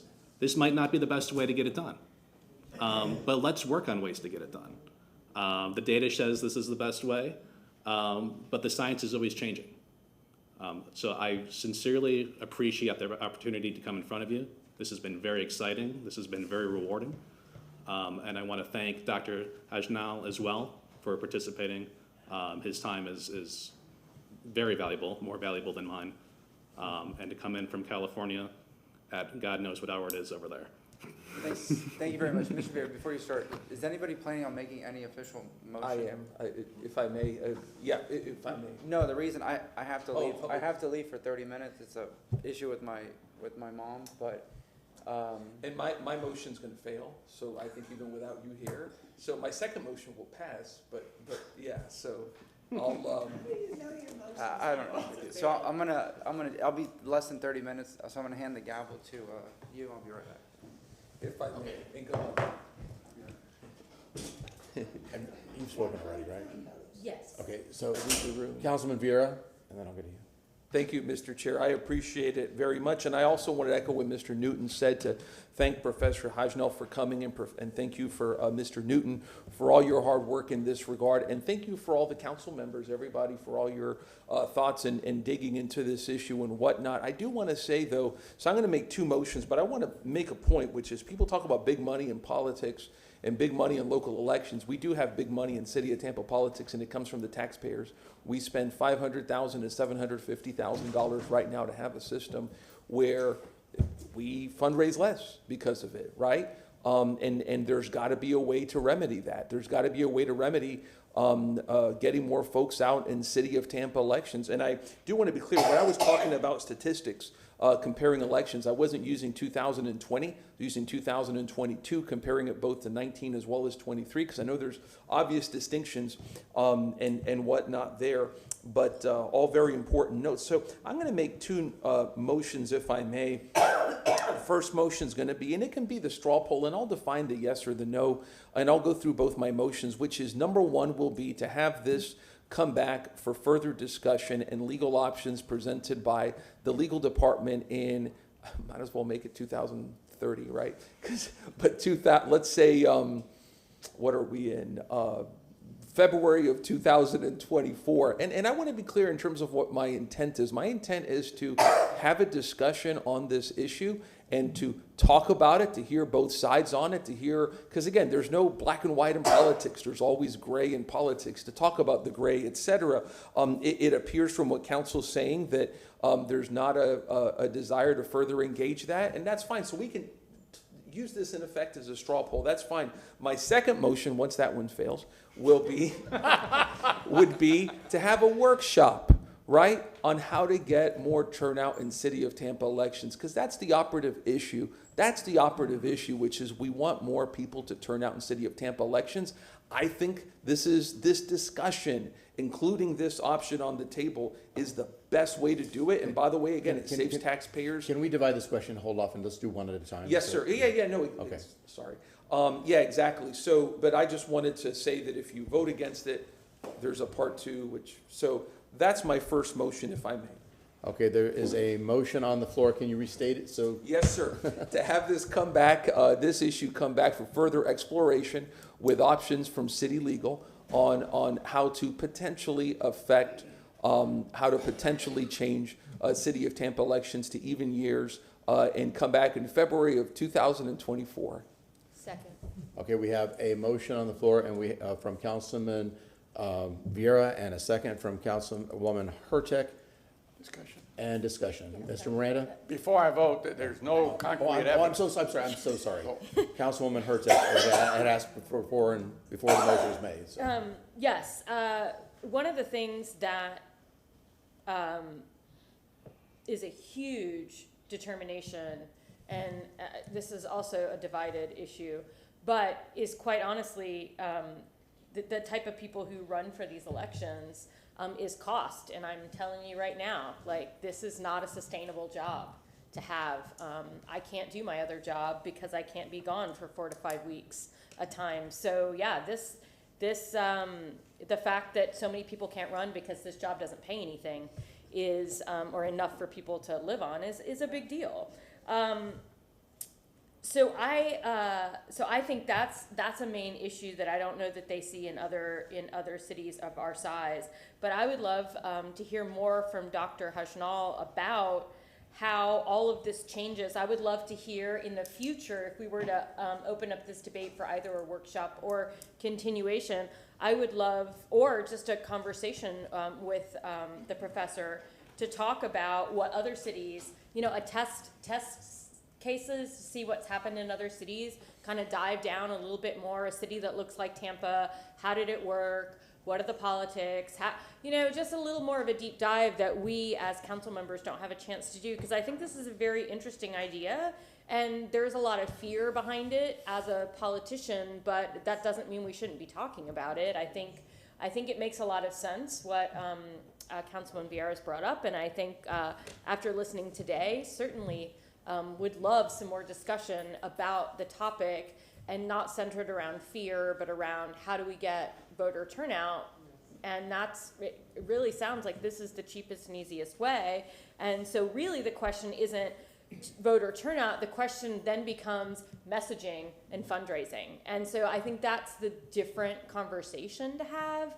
And so I would love to expand and have a deeper conversation. If this wasn't a day where we're really discussing housing, this might be the day, but I don't think it is. So either I would love to get in contact, and I'm sure that you have Dr. Hajnal's information, or not. But I think this leads to other conversations, and I really appreciate you bringing this forward. I think this is a really fascinating discussion for a city like ours to have. Okay, before Councilman Miranda speaks, can I make a suggestion? Instead of having another motion, maybe, and I think she hinted at it, so we retain the record, would this be more appropriate to continue this item, so then the record moves with it? So that Absolutely. Amenable, yes. Yeah, okay. Councilman Miranda. And this is only, I've said it before, this is only, if we're gonna start making motions, I'll make motion later on, but I really believe we're going from point A to Z, and the rest of the letters are gone, so how do we know what's right or wrong? You're making a drastic change or asking for a drastic change without taking any appropriate action on something that may be as well with less money. Let me explain that. Certainly vote by mail, but instead of that on city election, I'm not talking about national election, on city elections, have the voting Friday, Saturday, and Sunday. You cut off the early voting, you concentrate on 3 days instead of 10 days, and guess what? You're gonna get more people showing up because then there is no excuse for them to say, I can't go to the polls because I'm working. Most people are off Friday, Saturday, Sunday, one of those 3 days. So I want to take the excuse off of all of us. And that'll be later on when this motion is voted up or down. Thank you. Councilman Carlson. Councilmember Vieira, thanks again for bringing this up, and for the Professor and Mr. Newton for coming. I don't know if you have the votes or not for this, but what I would vote for is something similar to your second motion, which is a discussion. Councilmember Miranda was just saying that we've gone from A to Z. If we step back and had the larger discussion about how do we get more voter participation, because there was some testimony on that today, but we haven't had the broader conversation on that. There are issues like our colleague just mentioned about who runs. There's issues like being a nonpartisan race, how does that affect it? I mean, I was lucky that it was nonpartisan in my case. And there are a lot of different factors that may be worth looking at, and we have to control for who's running. Councilmember Clendenin mentioned the mayor's race. If we have a first-time mayor with a big opponent that if Dick Greco was running for the first time, we would probably have a big turnout. But if we step back and look at the aspects of voter turnout and what was representative and what wasn't, and ways to fix that, then this could still be a subset of it, so we wouldn't vote it up or down. It would just be part of that overall mix. And in that case, I would support going forward. If it's just a vote on this, then I may be in the minority, but I would vote against it. Thank you. Okay, so we actually have a motion a second. Would you like to? Yes, sir. And I really think council members, again, everybody has their opinions, but everybody appears to be collaborative and moving forward, I think, on the same page. So I'll amend my motion, if I may. I would motion then for a workshop in January of 2024 to explore options for expanding turnout in city elections, including a continued discussion on this issue. Again, by voting for this, you're not for yay or nay, like Councilman Miranda said, just to include this as an option, as well as anything else that we can think about. Okay, so we have a motion from Councilman Vieira, and you had been the second. Were you amenable to that? Yes, so we're talking about moving this to a workshop date? Is there something better, you think? Or? No, I'm just I'm asking, open. and just asking for a specific. Yes, ma'am, workshop, if I may. Yes, but what, you just said when next year? January. Our January, we do not have a workshop in January. Oh, so let's do February. February's workshop is really full. Is there March? March. Is pretty great. Let's make it a staff report. We have no, wow. How about April? We Let's have do nothing it. in April. April it is. Okay, so. April 25th. I'm going to take that as a second. Yes, I just wanted to come up with a date because I think it helps everyone. Yes, ma'am. Thank you. Councilman Carlson. Yeah, and if I could ask, somehow maybe it could be part of the motion or a separate motion, but we really we really need to protect the number of things that are on that agenda that day. Like this today, the rest of the agenda will take up until 5 o'clock. This by itself could take 2 or 3 hours, so I would suggest that we limit the number of things on that day. Thank you. Sir. Yes. Okay, we have a motion and we have a second from Councilman Hurtek. Any other further discussion? All those in favor say aye. Aye. Aye. Opposed? Ayes have it. Chair back to. All right. Do you have another motion? You said you had two. No, or sir, was thank it- you. I'm Combined finished. it. And again, thank you, council, for all your thoughts. I appreciate everybody. Thank you. And again, Mr. Newton and Professor Hajnal, thank you guys. I appreciate you guys a great deal. Thank you. Thank you. Thank you. Could I just make a related motion to ask the clerk's office to limit the number of items on that day? All right, we have a motion. April 25th. What do you all recommend? 5. So the motion to ask the clerk and city staff to limit the number of items on that April workshop to 5, so that we can have a robust discussion. Thank you. We have a motion from Councilmember Carlson, second from Councilwoman Hurtak. All in favor? Aye. And Mr. Chair, I apologize. Did we, because I just want to make, did we need to take public comment before doing that or in workshops? Yeah. And not to be a Poindexter, I'm sorry. All right. Is there any I'm sorry. public comment regarding this item, item number 1? I don't think so. Would anybody like to speak on this item, item number 1? All right, we don't have anybody registered, so we'll go to item number 2, housing. Yes, ma'am. Top of the morning. Good morning. Nicole Travis, Administrator of Development and Economic Opportunity. We have a PowerPoint presentation for the housing needs assessment. Do you need it on there? All right, go ahead.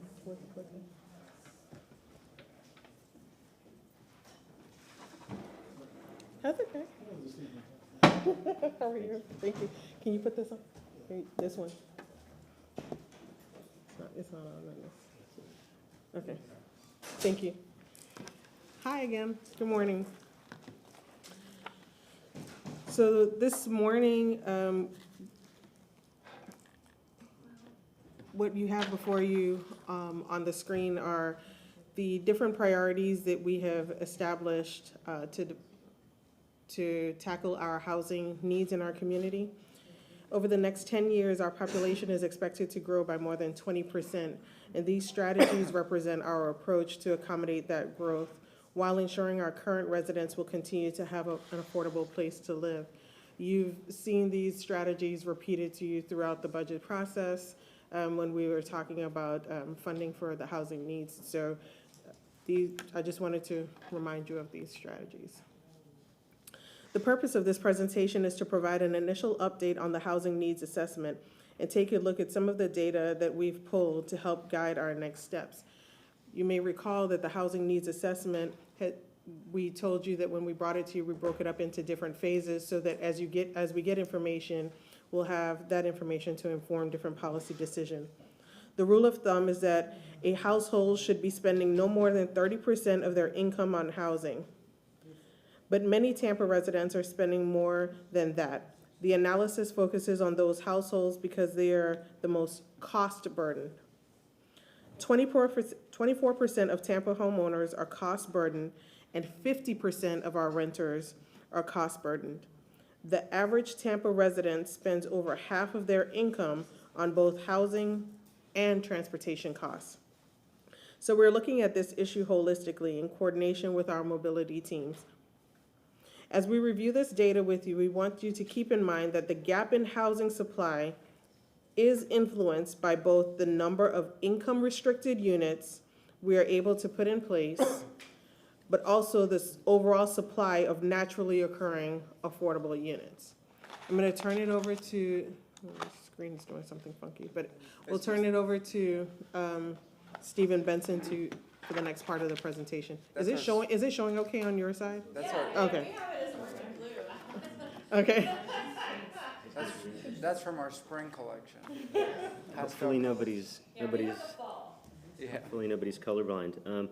Good morning, Stephen Benson, City Planning. So as Nicole mentioned, the main purpose of our assessment was to tell us what Tampa's specific housing gap is. There are data sets that exist that are metro data and county-wide data, but as you know, the city is just 14% of Hillsborough County, so it really creates the need for us to roll up our sleeves and make some critical assumptions looking at Hillsborough County's data, drilling down to just Tampa city limits with the data sets that are available to bring you conclusions that we feel like will help you to make better decisions.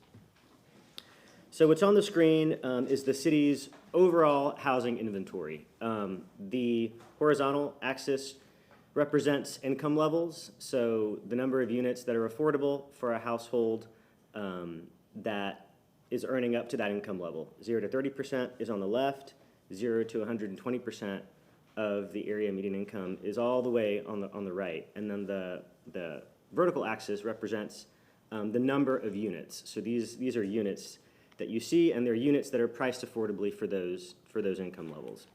But that doesn't really tell the whole story. Just because a unit is affordable to a household does not mean that it's actually available to them, because the market largely is unregulated.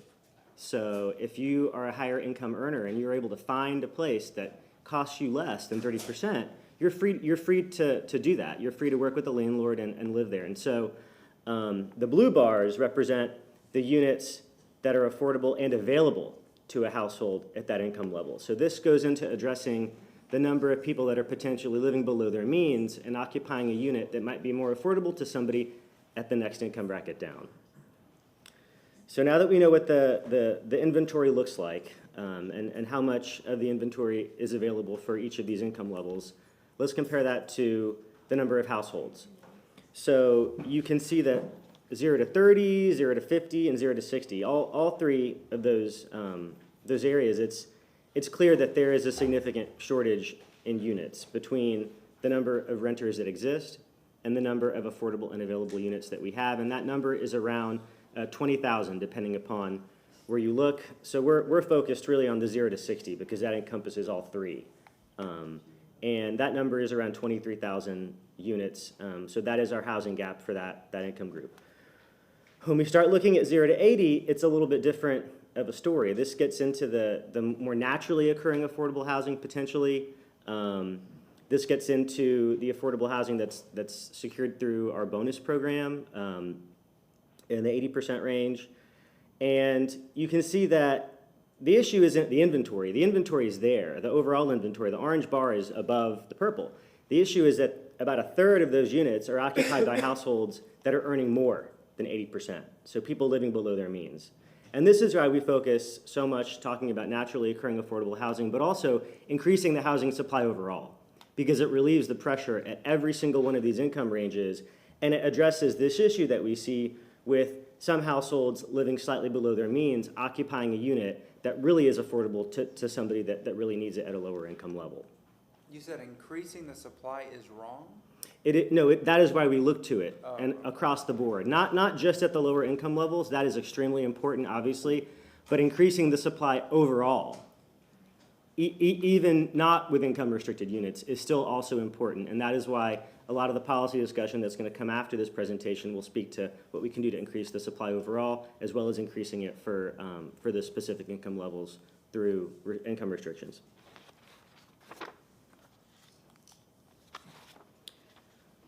So what are we going to be doing with this data? As we move forward, we're going to be using the data to help establish targets for all of these 5 quantitative goals. These have come before you already, but just to sort of reiterate them, we want to create and preserve units. Our target is 10,000. We want to increase the recurring city resources for housing across the board. We want to focus on the inventory of emergency and temporary housing, creating it and preserving it and increasing it. And then focus specifically on homeownership, and then making sure that we're addressing cost-burdened households as a subset. So with homeownership, we want to eliminate the homeownership gap for low-income and ethnic minorities by 2030. They are overrepresented in the data, in the cost-burden data, and that is an equity issue. So we endeavor to increase and to eliminate that gap. But as we do that, We also want to focus on maintaining the homeownership rate for moderate income residents. We're about 50-50 right now for homeowners and renters, and so we want to make sure that we're not, making a trade-off and that we're bringing everybody up, but making extra emphasis on the low-income ethnic minorities. For cost-burden households, we want to reduce the share of housing cost burden for those at-risk populations to below 50% by 2030, and again, use the data to validate that target and help guide the specific policy actions.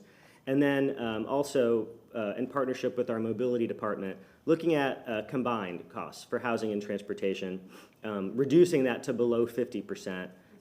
It's above 50%. We want to reduce it to below 50% by 2040. And now I'm going to hand it over to Ms. Kayon Henderson to discuss our coordinated response to the housing crisis. Good morning, Kayon Henderson, Housing Department.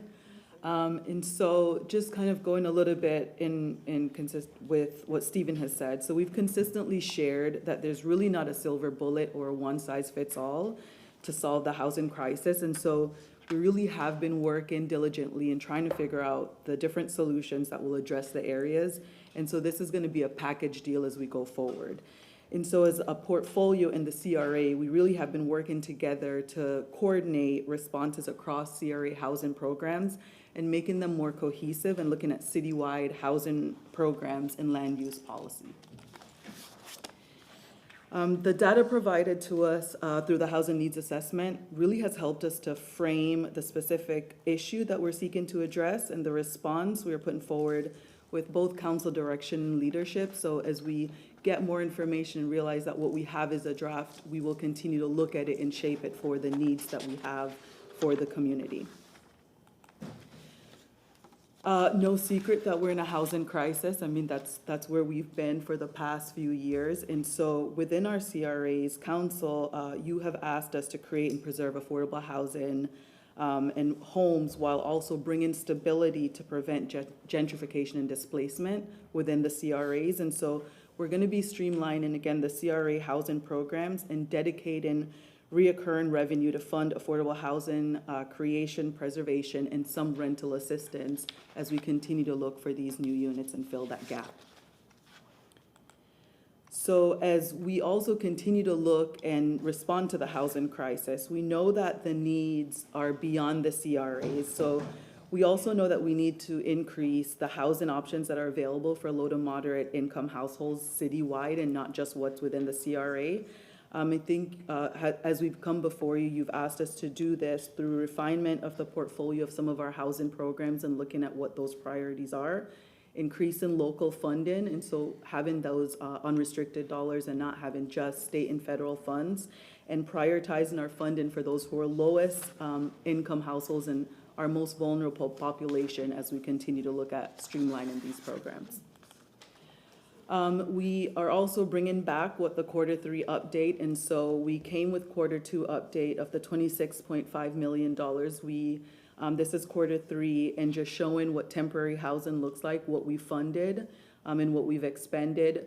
We show a slightly smaller amount for expended versus encumbered, but that's because we always have payments that have not fully been expended to the different organizations, but we fully anticipate to expend all of the $26.5 million. So in temporary housing, we funded about 4.7, and so you'll see each color represents a different quarter. Some of the different pots have been fully expended, and there will be no funds to expend in Q4 because we would have expended the funds prior to the end of the fiscal year. In the pot at the bottom, we have separated what are social service programs, and so some of those are based on the federal regulations where we must use some of those funds for social services, public services, and so those cannot go towards creation or preservation of units or rehabilitation of units. And so that's about $1.34 million that you'll see below. We also have funds for housing opportunity for persons with AIDS and HIV. We oversee it for 4 counties, which is Hillsborough, Pinellas, Pasco, and Hernando. And so we have some funds out of that 26.5 that does go to outside of City of Tampa limits. Our tenant services office, we have had it now a little bit over 2 months, and so this is what we have for Q3 calls. And so in the third quarter, we've had close to 5,000 calls, and so we've broken down how the calls have come through. We have some calls that are outside of the city of Tampa limits proper, and so sometimes we have people who have called, and we've continued to develop our relationship with Hillsborough County also, as we get people who are outside of the city limits, that we don't just give them a cold handoff, but still have a warm handoff for them. And so, no surprise, most of those who are calling for rental assistance or security deposit. And so they're just looking for some to fill that gap so that they have somewhere to go. We also have separated what we have for our RMAP clients, and so those who have gone through the cycle and need additional funds, just so that we can keep looking at our priorities as we're looking to serve them. How many do we have that are coming back for the same assistance? This was more of a itemized breakdown for the 2 months, but the last one just kind of gave the whole quarter. This is the last layer really, and it's the broadest layer, and the one that the city has the most direct control over, which is land use policy. And so the next presentation that will come up will discuss the recommendations for the ongoing comprehensive plan update related to future land use. And so staff has been working in partnership with the Planning Commission to support growth in appropriate areas within the city, to look at how we plan and zone for those specific types of housing that our residents needs and want to use and see, and also work with developers really to maximize the number of affordable housing units that are set aside within each residential project that they build. We are open for questions on this presentation before we go to the next one. Councilmember Miranda, Councilwoman Hurtak. Again, thank you very much. I think you all have done an admirable job in all this. I remember when it started just with Hope, I forget the name of the whole thing, but I'm thinking to myself, just like the previous conversation we had, how do you solve this problem? Is it going to be just for today or tomorrow, or is it forever? And if it's forever, any city, unless it gets subsidies from the state or from the federal government, will be unsustainable to continue this for a long period of time. This is the first time that we've done this to this degree, and I appreciate everything you're doing, and I appreciate the work that all of us have done to say yes. However, that comes with areas like first time ever, we're going to bond money to build fire station, which I approve of. But there's a need for that also. So that's just one need compared to another need. However, so I say, how do we get out of this and how do we perform better without hurting anyone? You got to think way out of the box. You got to buy your own land, you got to build your own apartments, and you got to rent them. I don't know if that's legally done through a city. But if it is, then you control your own destiny. The housing authority, working with conjunction with them, may be a partnership in doing these same things in building, owning, and renting, so that that money then is used to do what? Build more for others that are in need. You have to have a system that creates the general revenue to do whatever you want to do. This is a business model in my mind that I'm saying, what if we tried something different? Which we haven't, that I know of anyway. Right, and to that, I will say we are also in the middle of trying to complete and really stand up our community land trust so that we can start to have those affordable units in perpetuity. And so working with the housing authority is something that we're also looking to do so that we continue to strengthen that partnership. And I'm glad you said all that, but perpetuity means that in the first part of the 10, 15 years, you're not going to have the money to build others because they're not paid for. But other than that, whenever they paid for it, maybe you can get some grants at the end to subsidize the payment so you can get that money and build more. That's the only way of having, you got to have a sustainable income coming in, and you have to have that. If not, it's doomed 10, 15 years from now. It will not be sustainable. And I'm for doing these things. I'm for working, but I'm only speaking for myself. We're trying to do something to help people in need, and that's what we should do. But how long can we afford it? I don't know. Thank you, Councilwoman Hurtak, then Clendana. Thank you. I think the most telling statistic there was 74%. 74% of citizens in this city are burdened with the cost of housing and transportation. 74%. That's just a huge number. And I think we all need to kind of just let that sink in. I think that what we're going to be doing with future land use, the conversations we're having today will help this tremendously. But I think there's one thing we're missing. And that's data right now that I would love to find on, I don't know how much someone who makes 50% of AMI, how much house can they afford? How much house can someone who's at 80% AMI afford, at 60%, at 100%? Because when I go on Zillow or Realtor or whatever, and I put $200,000, there's nothing. And then there's not nothing. I'm sorry, there's a couple of dozen things, or there's empty land in the city of Tampa. And so I think we really need to understand where we're starting from. We aren't going to be able to simply provide the middle that we need. So if a reasonable house costs $300,000, to get somebody 50% AMI, we're going to have to give them over half of the cost. We can't afford to do that. So that's where we're looking at all of these. So single family homes are kind of out for affordability. So that is information that we do have, because we do assist families who are at 50% AMI who purchase homes on our program. So that's something that we can certainly provide and bring it back also at our next quarterly update to show exactly how much house and what the subsidy looks like for them to get into that house. I would love to see that, because I think it's just, you know, we can put $200,000 into helping one family buy a house, or we can put that $200,000 towards building a quadplex that 4 families can then live in.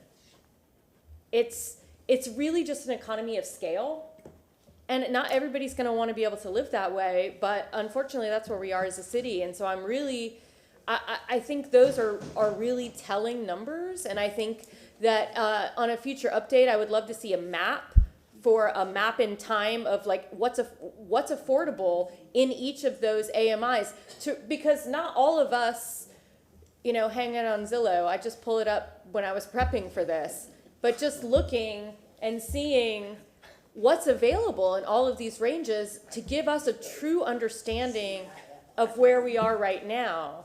Because 74% is a huge percentage, and I think that we're just missing out on some data that would help make it more concrete for us, if that makes sense. So that's what I would love to see in the future, because I think it makes what we're doing today a little more concrete and understandable, that we have got to make changes. We can't just keep doing what we're doing. And again, I really appreciate your new I guess heat map, whatever you're calling it. Housing buckets. Yeah, the housing buckets. Thank you. It's great to see how much money, how much has been spent, how much is encumbered, how much is left. I think that's a really valuable metric for us and the public to see how that money is spent throughout the year. And I just want to say thank you for that. Thank you again for all of the work that this team does.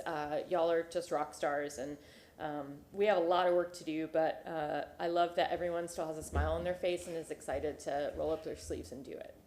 Councilmember Clendenin. You're welcome, Zillow, for the plug that Councilman Hurtek gave you. That's the official website of Tampa City Council. Is that the? Well, a couple of observations. I mean, I'm going to keep beating this drum because you know what, it seems like some of the ship has sailed, but I'm going to go on record again, saying so that when 20 or 30 years from now, when people are sipping beer over my grave, they'll say, he was right. Marion Street was a great. There's a lot of smart people that thought Marion Street was going to be a good project. Franklin Street, they thought it was a lot of smart people that thought it was going to be a good project, and they've all been failed concepts. And I'm going to go on record as saying I still think these community land trusts are going to be failed projects, and I don't think it's the next way. This is the best. I'm sorry. Appreciate you. I know. I appreciate you too, but I don't believe that it's the best use of money. I don't think it's the long-term solution for the community, and I don't think it's the best form of equity that we can from the community as far as building equity and home ownership And what we need to do is, especially dispersion of folks that we mainstream, institutionalize a lot of people in one area of the same economic status is not necessarily good for our city or our culture. A couple of observations. One, the impact, this is not it's not a Tampa issue, a Florida issue, United States issue, it's a worldwide problem, housing. And so a lot of times with the things that we're discussing here at the city of Tampa, man, we are treading water and continue to sink further and further down, and the solutions are not going to be found in the city of Tampa. And I think Councilman Hurt said, we just can't afford it. I mean, yeah, if we had unlimited amounts of money, we'd be able to do a lot of more things and help people. We don't. And at what cost? Because there's an awful lot of other needs in the city of Tampa that we have to balance out. You can't do everything for everybody all at once. So we have to balance these needs. And housing is a huge problem. Transportation is a huge problem. Public safety is a huge problem. And there's a limited number of resources to be able to accommodate all of that. But I do have a couple of questions, and because I'm trying to balance out where the free market comes in and what we can do, or if anybody's discussed this. Airbnb, the corporate takeover of housing, not just in the city of Tampa, but across this country. After 2008, we saw this large influx of multinational companies coming in and absorbing so much of our housing stock. The Airbnb problem, again, big problem of absorbing housing stock. So, not to disparage Airbnb if you're listening up there somewhere, no, but it is a problem. What can we do in this? Is there anything, has staff looked at this, or any of our planning folks looked at this? Is there anything that we can do to prevent this type of loss in our stock from these companies, this corporate takeover of our stock? The simple answer to that is no. We're preempted by the state in regulating or doing anything that we can do with Airbnb. So. And what about like all of this housing stock being bought up? I mean, I can't even imagine. I know it's in the thousands and thousands of units that have been purchased by companies as rental units instead of home ownership. And of course, that's you limit that, and then they control the prices. And guess what happens with prices? And I have to guess that this is part of why we've had such tremendous rent escalation in cities across the country. Because we're not special. They've been buying them in communities all over. Do people look at that? Yeah, we've looked at that, but also Airbnb is also on the decline, and so you'll probably see it's dropping drastically in Kissimmee and in the Champions Gate area. There's probably going to be looking at a foreclosure crisis in that area, and we have a supply and demand issue, and so as long as we don't have the supply, the rates are going to continue to escalate.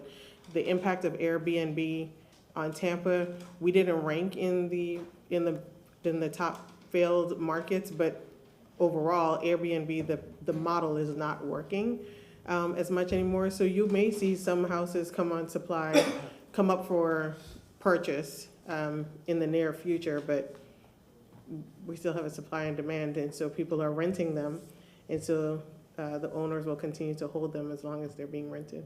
Yeah, okay. And so in this housing, as far as what we actually provide, because I'm really a big advocate for home ownership, and some of these programs that you just discussed at the 50% AMI, we're actually getting homeowners, and I attended the one event where we welcomed them into their home, and there's this family of a single mother and kids, and I think that's incredible, and that's definitely a great opportunity for all governments at every level to be able to foster those type of programs. How much of a percentage do you think, as far as our investment in housing, is going towards those types of programs versus the others? So the down payment Assistance, or even keeping people in their homes. So in home ownership, and keeping people in their houses, down payment assistance, single family home ownership. So I'm not the best person to give you the percentage itself, but of our 26 million, roughly $4 million of our funds goes towards home ownership. And then we also stack with the CRA, East Tampa CRA funds right now for home ownership. and that's an additional 1 million per year that we put towards that. So of our 26.5, $4 million from the funds. Yeah, you know, again, I'm a big advocate of that. You control your real estate, you control your destiny and your future, and you can't have rent escalation if you own your own place. Very good. Okay, thank you so much. But how much of that 26% is able to be, 26 million is able to be spent? Some of that's pigeonholed into stuff that we have to spend. That is so correct. if you could, I think it would be better if you told us how much of the 5 million of how much actual available money we could spend on that if we wanted to. So some of our funds, I will say, roll over, and some of it is from program income. So annually, we start to look at what we've received back from any other entities, whether it be that we've provided home ownership and someone sold and they've paid us back, or an apartment complex has sold and they've paid us back. So it fluctuates every year on exactly how much we have from the pot. And so we look at our ongoing funds. So we get maybe about $4 million of CDBG and home, which are the only two that we can pull from to do home ownership, as well as our state funds, where we get about $3 to $5 million annually. Once we look at the different pots and the set-asides, we'll then decide to use the most that we can of that. On average, it's about $3 million that we can set aside every year. It's not just a flat amount for me to say we can definitely use 3 million out of 5 million. It's an ongoing process that we look at what we have between program income, new funds, and funds that we know that might not be used in that fiscal year. And home ownership can cover not just single family, but multifamily home ownership too, right? So if it's a duplex or quad or townhouses, and that is correct. So yeah, but they control their own destiny. They do. So yeah, very good. Thank you. Councilman Carlson.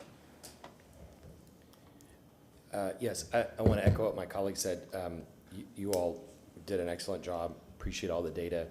And it gives me great confidence that you all know what you're doing and that we can rely on you as content experts. So I want to thank you all for that. As my colleague, Councilmember Miranda said, this is a huge problem. Folks in the community have testified it's a multi-billion-dollar problem, somewhere at least between $5 and $10 billion. We're not going to be able to, as the city of Tampa, we're not going to be able to solve that in 100 years by ourselves. And so we've got to, we sometimes should have a larger strategy discussion about what we can realistically cover, what we can do. Hopefully the county would step up and match or do something, but we've got to rely more on federal government and state to get some of our money back to help, and you all done a good job of that as well. But we're never going to be able to solve this whole problem. Our whole budget is only $1.9 billion, and even if we spent all of that, it still would take us 10 years to fix. 10 years to fix everything if we spent all of it on housing. So there's no way we can fix this, and we unfortunately are going to have to set expectations in the community, and hopefully in a way that we can partner with the community to say we can solve some of it, but we can't solve all of it. The other thing is the underlying problem here is that inflation caught everyone by surprise. Tampa, I just checked the Tampa Bay EDC website. Remember I showed that during the Tampa scorecard presentation? They've changed their homepage. So they're not selling Tampa on the cheap anymore. And thank you to them for doing that. But what we were doing up until a couple weeks ago is selling the fact that Tampa is cheaper than everywhere else. And so you could, if you're earning a lot of money in a city like New York, you can move here and get a cheap house and live cheaply. And some of those folks are moving back because they found out it wasn't exactly true. And you never, in marketing, you never want to sell yourselves based on price. You don't want to be the Walmart of cities. You want to be, a higher end city that caters to specialized. Do you want to be a huge cheap manufacturer of shoes, or you want to be a manufacturer of handmade tailored shoes? And so the issue is that because we sold ourselves on the cheap, lots of people came. Our inflation pushed all the prices up, and our salaries didn't keep up with it. And so that gets to the second problem. One, we need to not sell ourselves on the cheap anymore. Number two is we've got to push for higher salaries. The salaries of the locals didn't keep up with the prices that happened because, in part, so many people moved in. We've got to change our system of economic development. We've got to, I sound like a broken record, but we need to stop outsourcing to a 1980s model of economic development. We need to embrace a new model of economic development that Nicole knows very well how to do, and her team too. We need to trust our staff to run economic development instead of outsourcing it. If we can bring the jobs up, get better jobs, and bring the wages up, people can afford this. there's very little chance that we're gonna go very far back. The other thing is that you all have the goal in the beginning of the slides about the 10,000 homes, which the mayor set several years ago. The definition of that, as far as I can tell, has changed again. There's a lot of questions about the validity of the numbers that have gone inside. It now says to create or keep home, retain homes. As I remember, it didn't say retain in the beginning. In the beginning, it was we're gonna create homes. But I think none of that matters. There's a lot of question about the validity of the 10,000 and whether we've really hit 5,000 or not, or whatever the number is. I think that's the wrong goal. Stephen, I think that's the wrong goal. I wish that we could convince the mayor to get off that goal and use an ACS goal instead. You all presented the for anybody out there who doesn't know, the U.S. Census does data every 10 years, and in between they have a division called ACS that creates the data in the interim years, in the 9 years between. So that's the data that they were just presenting. It's called ACS, but it's really U.S. Census data. And what we need to do is base our numbers on some kind of ACS model, either on overall affordability, percentage of income, home ownership, something like that that's more measurable. And it needs to be realistic. That way, if we're using an ACS number, then it's not a number that we can arbitrarily change and the public will support it. And so my bottom line there is I wish we could stop using that 10,000 number, because 10,000 is not enough anyway. We need a lot more. The other thing is, similar, one of my colleagues said, I want to move money from rental assistance now. We did that for a couple of years. We spent millions of dollars on it. I want to move from rental assistance to home ownership, because the two ways we'll beat this is helping people buy their homes so they can beat inflation that way, and the other way is to help them earn more. And so if I'm okay in the short term if we help with deposit assistance, because that helps people get into a home. But if we subsidize their rent for 1 month, that means that they can't afford the rent the rest of the month or the other months, and so we're not going to be able to sustain that. We don't have the money. Instead, if we can help somebody with instead of spending $5 million or whatever on rental assistance, if we can spend $1 million or less on deposit assistance and $4 million in helping people buy homes, we can shift that money into a more permanent solution. When we talk about land use in a few minutes, I'm against the bonus density in most areas, because it's just another hurdle that we put in front of the developers. We need to just allow developers by right to build in certain areas. If it's a supply and demand issue, bonus density may be okay in certain areas, but in other areas where density should be allowed, we need to allow it by right. The only way we're going to beat the supply and demand issue is by building as many units as we possibly can. And developers tell me that the bonus density is just an obstacle that takes a lot longer to respond to. It doesn't mean we're going to create more affordable housing, but we're going to put a lot more units on the market, which will help push the overall prices down. Also, I think we look at planning from the wrong point of view. We need to do it by neighborhood instead of looking at it from a developer point of view. And I've talked to the developers, and they were okay with this too. What we need to do is sit down with each neighborhood and ask them, where do you want the density to go in your neighborhood? Every neighborhood has to take some density. Where should it go? And most likely they're going to say along the corridors, but we need to ask the neighborhoods instead of assuming and overlaying all that on them. And we need to also look again at neighborhood commercial districts, and I'll talk about that more later. That will allow some density. We talked about the housing authority. I again think we should change the state policy, because the housing authority competes with the private sector because it has a division that does development. They need to be a grant-making authority, and they need to be competitive. The arguments we get from the private sector, especially nonprofits, is that there's no room for innovation. There's no room for the smaller players to get out there. We're talking about duplex and triplex or quads.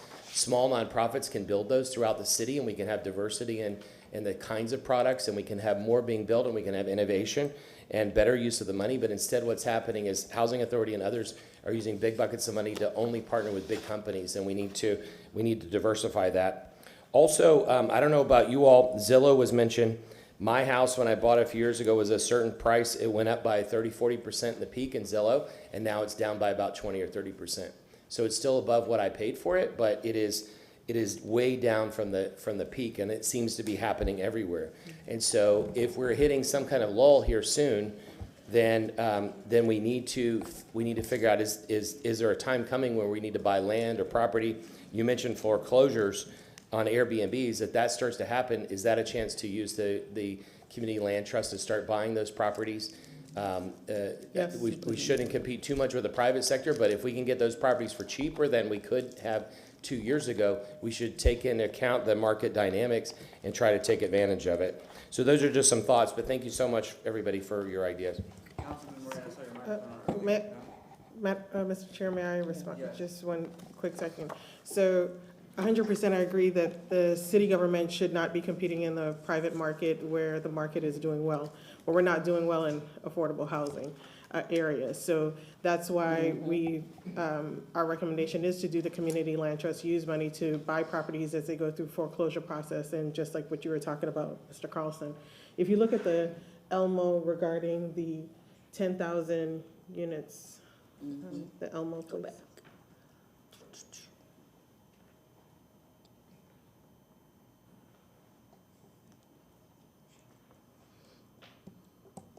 Do you guys get it? Okay. Thank you. So if you look at, regarding the goal of 10,000 units, when the mayor took office, there was no data for her to set the goal of 10,000 units. But now that we have some data, I would just want to point out where the orange is the total inventory in each affordability range, and then the blue is the inventory available to a household at that same range. And so if you look at this 80%, I would say that this gap that we have a gap of about 9,000 units. So it's not 10,000, but just based, now that we have the data, we know that in this particular AMI bracket that what that gap is. So we're still shooting a long shot. So can I, now that we have the data, maybe you and Stephen could sit down with the mayor and just recommend a different goal. It's not to say that the old goal was bad, but based on the data then that made sense. But now we can reset the goal, and it won't be as sexy or simple, but if we can set a different goal that's measurable by the ACS data, then we can go to the public and show whether we hit it or not. Obviously, we're doing a lot, and we can show movement. So there's nothing to be embarrassed about what we've done the last few years. But as we move forward and start doing more, if we can move the needle, that would be great. Thank you. Councilmember Miranda, Vieira, Leave that there, would you please? And I'm just thinking again, I'm way out of my mind somewhere, but the problem becomes also what's happening now, but what's happening outside the control of any government. Meaning this: what happened to your automobile insurance the last 4 or 5 years? What happened to your house insurance the last 4 or 5 years? What happened to the price of gas 4 or 5 years? So if we think we're having it bad, what about those in the 30s and the 50s and the 60s and the 80s AMI? So there's a compounding thing here that's going on that's a phenom that's killing everybody that's in that range of where they live in fear because they don't know what's going to happen tomorrow.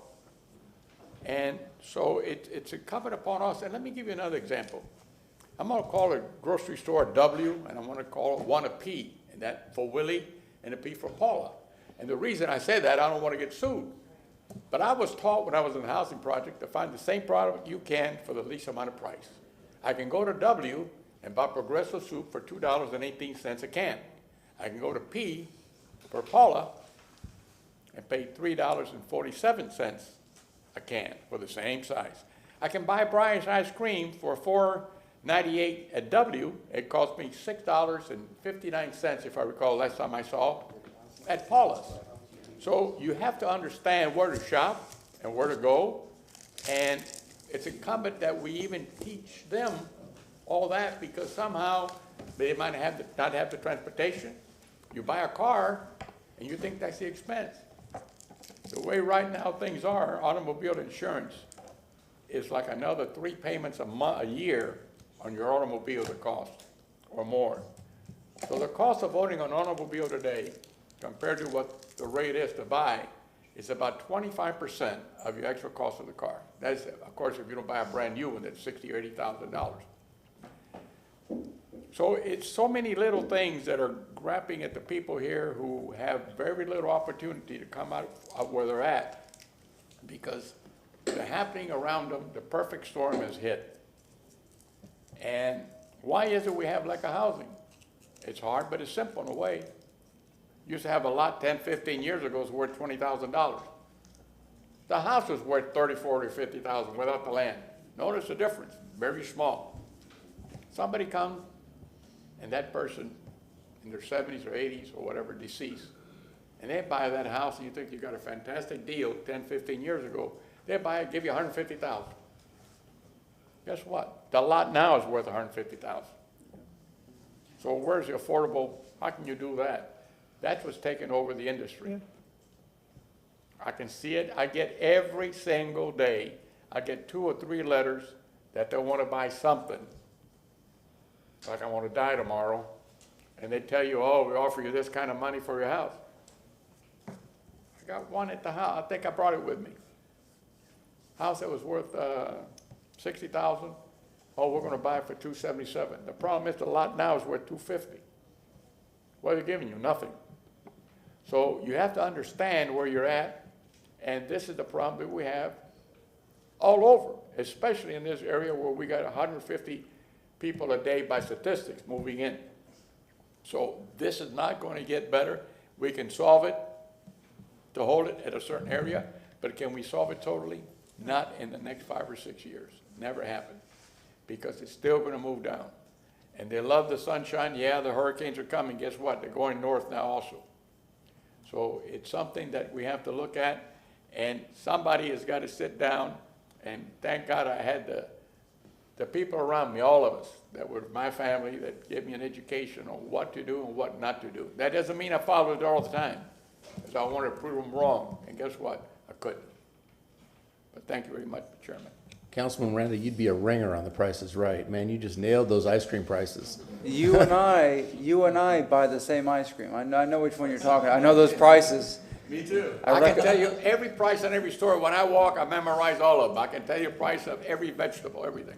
No? But I'm not going to do it now. That's good. Councilman Vieira. Thank you, Mr. Chair. And again, I wanted to thank all of our staff for all the work that they do, always impressive. And again, this is a very historic time that we live in Florida, and we're in the middle in the Tampa area.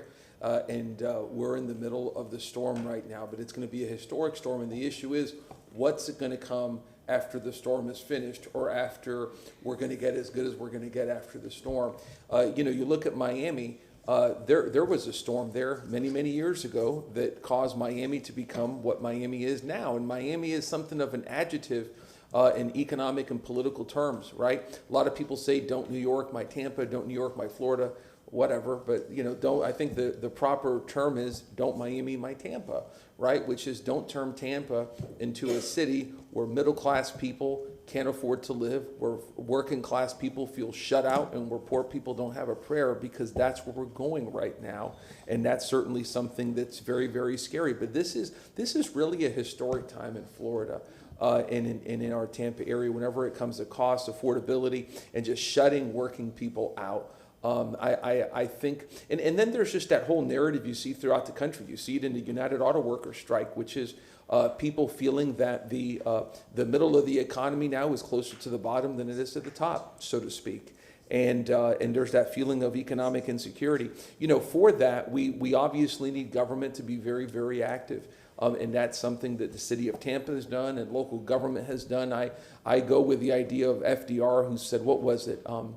Better a government that occasionally makes mistakes rather than having a government frozen in its ice-cold indifference. I think that the saying was from Franklin Delano Roosevelt, if I recall. And I believe that. And we're doing everything that we can here on the local level, and we're really, really affecting change. But we also need to continue to encourage the private sector.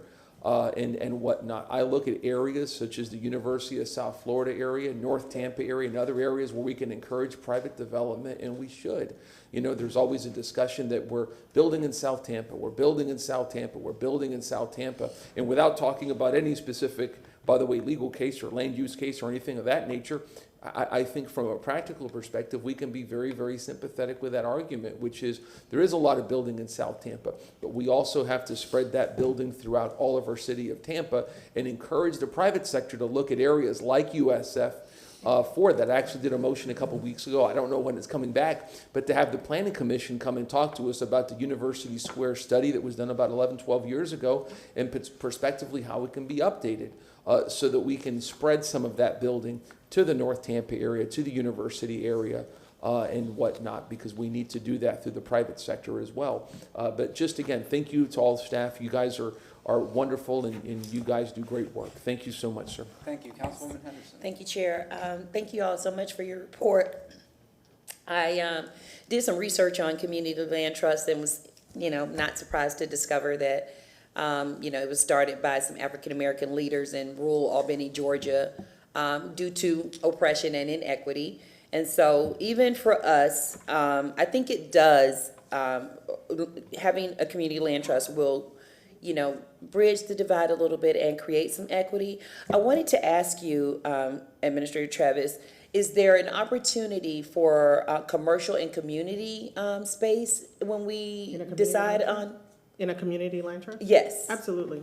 So the way community land trusts are not just for housing options. You can have commercial properties, rental properties in a community land trust. In fact, that's how the nonprofit makes some of their money. And then they oftentimes subsidize the rental leases for businesses that may be in the commercial parts. If I could just take one moment to say that one of the statistics related to a community land trust, 65% of people that participate in a community land trust within 5 to 6 years sell the property in a community land trust and are able to use that proceeds to buy conventionally outside of the community land trust. So it's a proven, it has proven success, but the assistance is needed to subsidize the overall cost of purchasing a home by having the land in a community land trust. Yeah, I can believe that.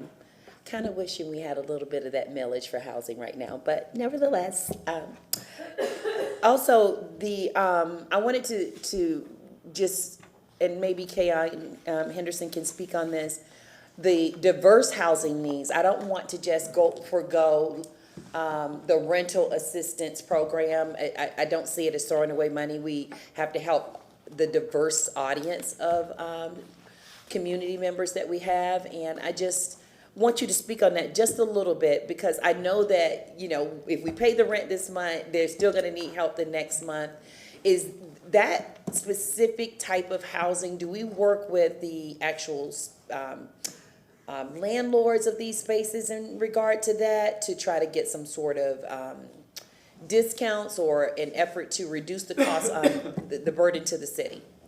So we definitely work with landlords. One of the other things that we work with are the case managers and a lot of the housing counseling agencies to try to do budget counseling and push some self-sufficiency. So I beg landlords, I beg anybody who knows landlords at any point, just to say that we're open and ready to work with you if you can. But we're constantly working with landlords to see how it is that we can continue to almost have that open dialogue. So when they have a unit that's available, then they'll let us know so that we can help those people at a lower rate for the rent. With our security deposit program, we give security deposit, but we also work with the landlords to keep that rent down if they can. And so it's a guaranteed payment for security deposit. Some people might need that security deposit divided over a few months to make the rent a little bit lower. So it really becomes case by case where we're trying to think outside the box and work with the landlords to keep them stable. Okay, and last question in regards to community land trust. I know that, we have a teacher crisis in Hillsborough County. A few weeks before school started, we had 1,060 openings. And I, see that probably happening on an annual basis. Is there a direct connection to any plans for community land trust and affordable housing for essential workers like educators? I don't know specific for the community land trust that we have that. I do know that one of the things that we were looking at in the homeownership arena is reaching out to apply for a grant, which was specifically for essential workers. We've done it in the past where it gave additional funds for those who are essential workers, and we did get a lot of teachers into homeownership, and so we're looking to bring that back for the homeownership program for now. Okay, thank you so much. Okay, we're not getting anywhere in this workshop. We should only have 5 items on the workshop. I know, but we have. I would say differently. Yes, ma'am, Councilman Hurtak, before I go to public comment. I just have a super quick question, because we talked about I want to thank Councilwoman Henderson for bringing up the rental assistance and the landlords. What is a way that we, I know that sometimes we have problems working with landlords because I've heard we give them paper checks and Yes. they're having problems getting those payments on time. Well, Yes. is there a reason that we can't just, I mean, A, are we still giving paper checks? And B, if so, why can't we just go to what everybody else does, which is just move money, in the ether? In electronic. So we do still give paper checks, and I'm gonna let Ms. Henderson speak to that because her team are the ones that actually process it and work with our revenue and finance.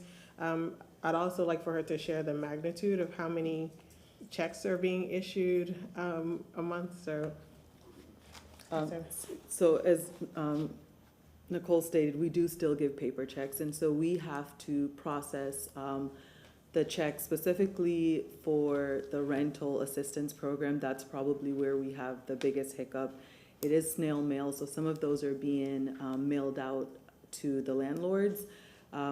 At times, some of them don't make it to the landlords. It's the mail, so it can happen. And so we've had some instances where we've had to pick checks up and then drive to the apartment complex in an effort not to add an additional barrier, because I would never want the city to be part of why someone got a 3-day notice. So all of our checks to landlords, to all of our subrecipients are still paper check. We probably mail out on average monthly about $1.6 million worth of checks. So is there, what can we do to simplify that? We can wire it. Yeah, why, I'm just, Yeah, why so- can't we do that?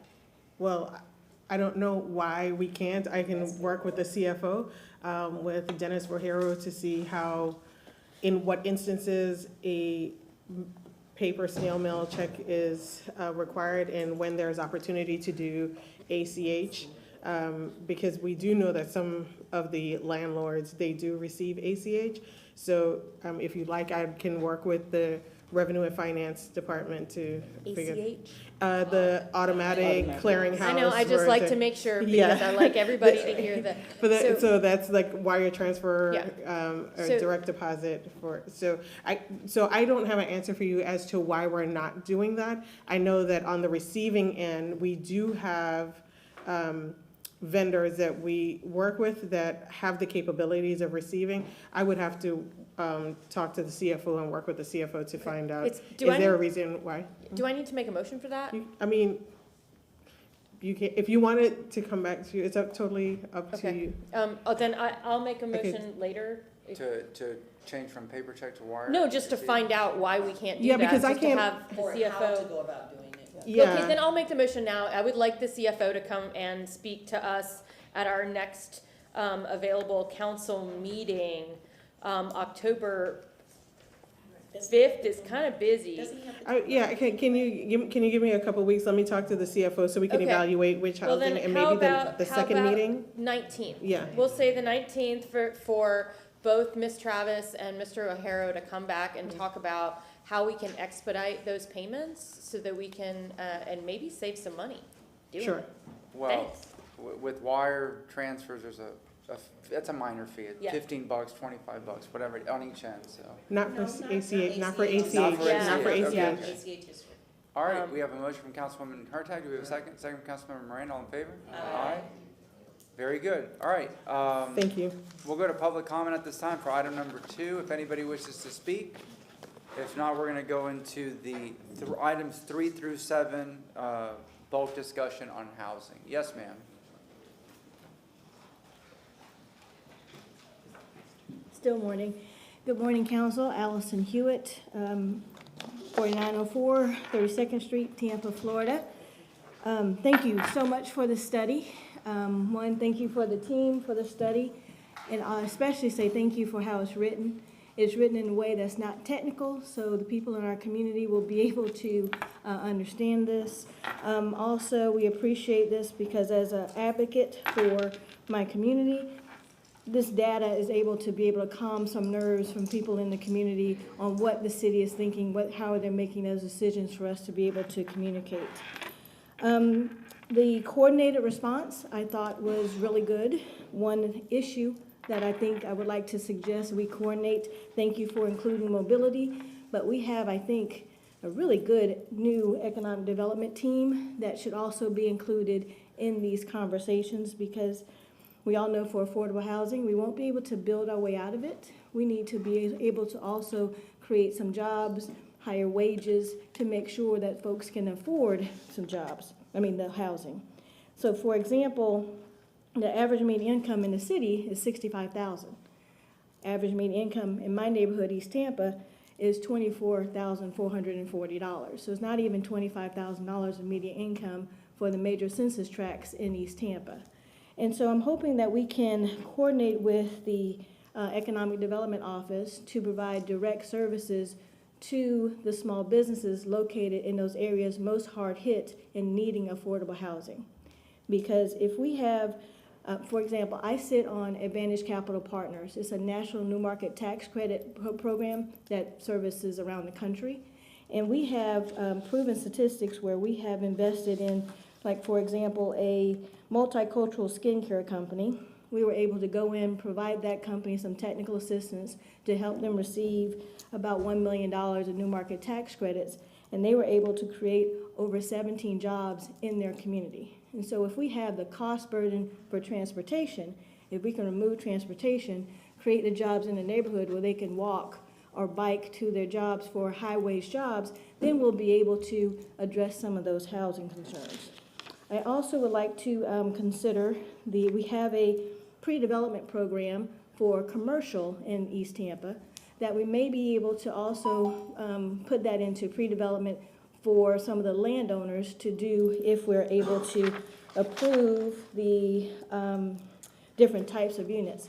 We have folks who own land that could put triplexes, duplexes on there, may need some help in developing it, but rather than sell it to a land trust, but I do believe the land trust is good, but if we can keep some of that ownership with our community, we can build some generational wealth.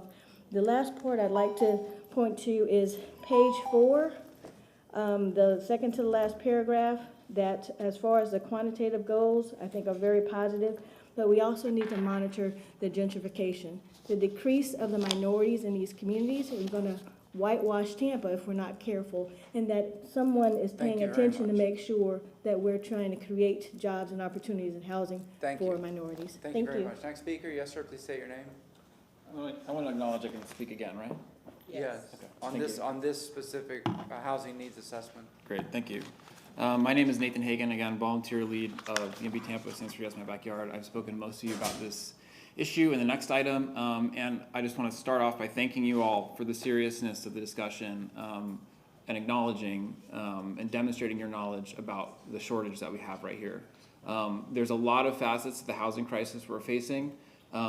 This particular discussion is about the supply and demand component of it, and if we can all just acknowledge that that is an important component of it, that's a big step. And so I saw that happen today, and I'm looking forward to the outcome and the results of that. On the other hand, I have heard a lot of cynicism or maybe pessimism about the role that you all can play in this. There is absolutely a macro issue at hand that is driving housing prices up across the country. But there is very specifically, it's very well known, let's say, that Tampa had the worst inflation rate of basically any city in the country during the recent increase in inflation, right? That was widely reported. It's because policy in Tampa was not prepared for what has happened here in the last decade. That is directly attributable to policies that this city council has control over. So while I am asking you to do some very audacious big things, my expectation is not that we are going to have every unit rentable at $1,000 a month. I would love for us to have single one-bedroom places available at $2,000 a month. That is honestly, sadly, the goal. But to even do that, to keep housing affordable, we are going to need very big changes. So I would just encourage you to not fall into a sense of we don't have the power to make a difference. You absolutely do have immense power to make a difference. You're not going to solve it. You're not going to cause a recession. We're not going to have a deflationary period where housing is going to go down by 50% because of action you've taken. But with the comprehensive plan changes, you should be thinking about how can we make more parts of our city available for development so that the few property owners who own developable land aren't consuming all of our value, right? How can we reduce the cost of land throughout the entire city with our land development code and with our zoning changes? So that's a sort of preface for the next one. I do have, as an advocate, I've been hearing and I've been advocating for the Community Land Trust for a long time because I know it's been on the mayor's agenda for a while. I have not seen a presentation about it. I think it's time. It sounds like we're getting to a place of maturity where it's time to talk to the community about the specifics of that program so that advocates can seriously talk about it instead of just talk about innuendo. And then the final thing was, you have billions of dollars of incentives. That's your power with the next item, and I look forward to watching the discussion on YouTube later at 2x speed. Thank you. Thank you very much. Yes, ma'am? Please say your name. Just a second. This thing is all jacked up and it's shining. I was sitting in the back row and it was shining in my eyes in the back row and it's gotten worse. I think it's just because it was, I'm sorry. But I mean, I could, all the way back there and I moved because of it. And then I sat up there with it in my eye. Okay, I can't see. Stephanie Pointer. Probably have more questions than comments. First of all, I want to know if we did anything with the size of the units because 94% of the apartments built in South Tampa are 1 and 2 bedroom. Everybody I encounter wants 3 and 4 bedroom, bigger places to live. And you know what? If you got 4 kids, you don't want to live in a 1 and 2 bedroom. Sorry. One of the somebody brought it up, the Airbnbs, and the bottom line is they are robbing us of our long-term markets. And I still haven't figured out how Indian Rocks Beach put things in place, but we can't do anything about it. Doesn't make much sense. I'd like to know what's been broken ground with all the money that the CRAs put to the side last year. I mean, I know that they put money to the side, but I haven't seen anybody showing me pictures of projects. I know that the one on near Madison Middle School is going up like crazy. I mean, they're already starting on the 2nd story of that building. So I'm trying to figure out, is all this money actually moving forward or is it kind of sitting there in the pot? The tenant services, I noticed there was like 1,176 calls for rental assistance, but only 2 for food assistance and utility and like 10 or 15 for utility assistance. My question is, when my tenants come to me and say, I'm having a hard time paying my rent because I always explain to them, I want to know up front. Don't come to me. Don't ignore me. Come to me. And the very first thing I ask them, if they've lost their job, have you applied for food stamps? The very second thing is, call the utilities. Make sure that you get signed up to get help for that, because any money that they move out of their own pocketbook is going to help them to be able to be self-sufficient. And those programs don't come from the city, they come from the state and the federal government. So we need to make sure that when somebody calls saying, I need help with my rent and we don't have any money for rent, you explain to them that those are the places they need to go, because anytime you can free up free money from other places, it's going to help you move forward in that particular situation with your rent. I want to remind everybody that affordable housing should not be placed in the CHHA. We just had an evacuation a month ago. It's very expensive. We had affordable housing units where they shut off the electricity, shut off the water down there. I want to be sure that we are taking that into consideration every single time. It's very expensive to evacuate. And if I am all for affordable. I own part of the missing middle. It's not here. It's in Kentucky, but I have a missing middle. It's a great process for folks who need it, but we have to be smart about how we do it. Thank you. Thank you very much. All right, let's go on to items 3, 4, 5, 6, and 7. Yes, sir. I just want to say this. I don't know where this fits in with today, but Stephanie mentioned an important thing that I talked to legal about during the last 2 hurricanes. There are affordable housing complexes in South Tampa, I don't know about other places, that the day before the hurricane, just arbitrarily shut down the power and the water. And so you had people who, we're in evacuation zone A, and so technically people are supposed to move out, and maybe that's why they did it. But I think I was told by legal that we don't have any direct control over it, but somehow we have to figure out how to solve that problem, because you have people who may not have easy methods of transportation, but suddenly they're abandoned in rooms where they don't have running water and power anymore. It's a real bad situation. Thank you. Thank you very much. Mr. Benson, go ahead, sir. Good morning, Council. So item 3 through 7 are all related to work that's being done under the comprehensive plan update. We want to thank Council for the grace that you've provided us for items 4, 5, 6, and 7.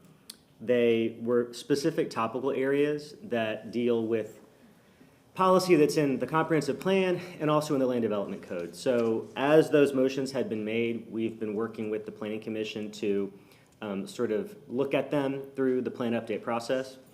And so for this presentation, what we'd like to do is to ask the Planning Commission and their consultant to go through all of their slides for item 3, and then we will come back to items 4, which is related to planning districts, item 5 related to missing middle, and items 6 and 7 related to bonus. We'll come back to each of those individually if there are specific motions in response to that information. But all the content is included in item 3. Okay, very good. Thank you. So with that, I'll hand it over to Ms. Dickens with the Planning Commission. All right, go ahead. Yes, ma'am. Good morning, Council. Melissa Dickens, Planning Commission staff. We're very excited to be before you this morning. I'm here on behalf of the project team, which also includes Jennifer Malone, your City of Tampa liaison with the Planning Commission, and then we have our consultant, Alan Steinbeck from Pritchett Steinbeck Group here today to share the recommendations for this project. We also want to thank city staff. They've been tremendous partners in this effort, and we've been working very closely with them to ensure that the comprehensive plan is lined up with city initiatives and city projects. Some context for where we are here today. This is something that has come before many of you before in terms of preliminary recommendations. We've also been spending over a year in the community hearing their thoughts on the future land use section, learning about the concerns. Housing is certainly something that frequently comes up, and we hope that this will be one tool in the toolkit to address some of those concerns. And we are excited to share what we're bringing forward today. A little bit about the process itself. This is an important step. It is your opportunity to share your feedback on where we're headed and the recommendations, the direction of the recommendations. We will be back before you with the details, the strike-through underline of the actual plan amendment. It will come before you probably in spring, summer of next year. So we're looking forward to hearing what you have to say. And if I could go to the presentation, please. Yes, it's up. Go ahead. Oh. Okay. It says comprehensive plan update. Great. Thank you. Great. Thank you.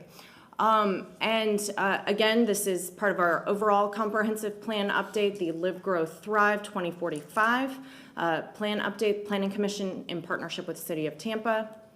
Again, here's the context. You can see you all have seen some of our sections come before you. We're working now to move towards the February cycle. Housing and coastal management will also be coming at the same time.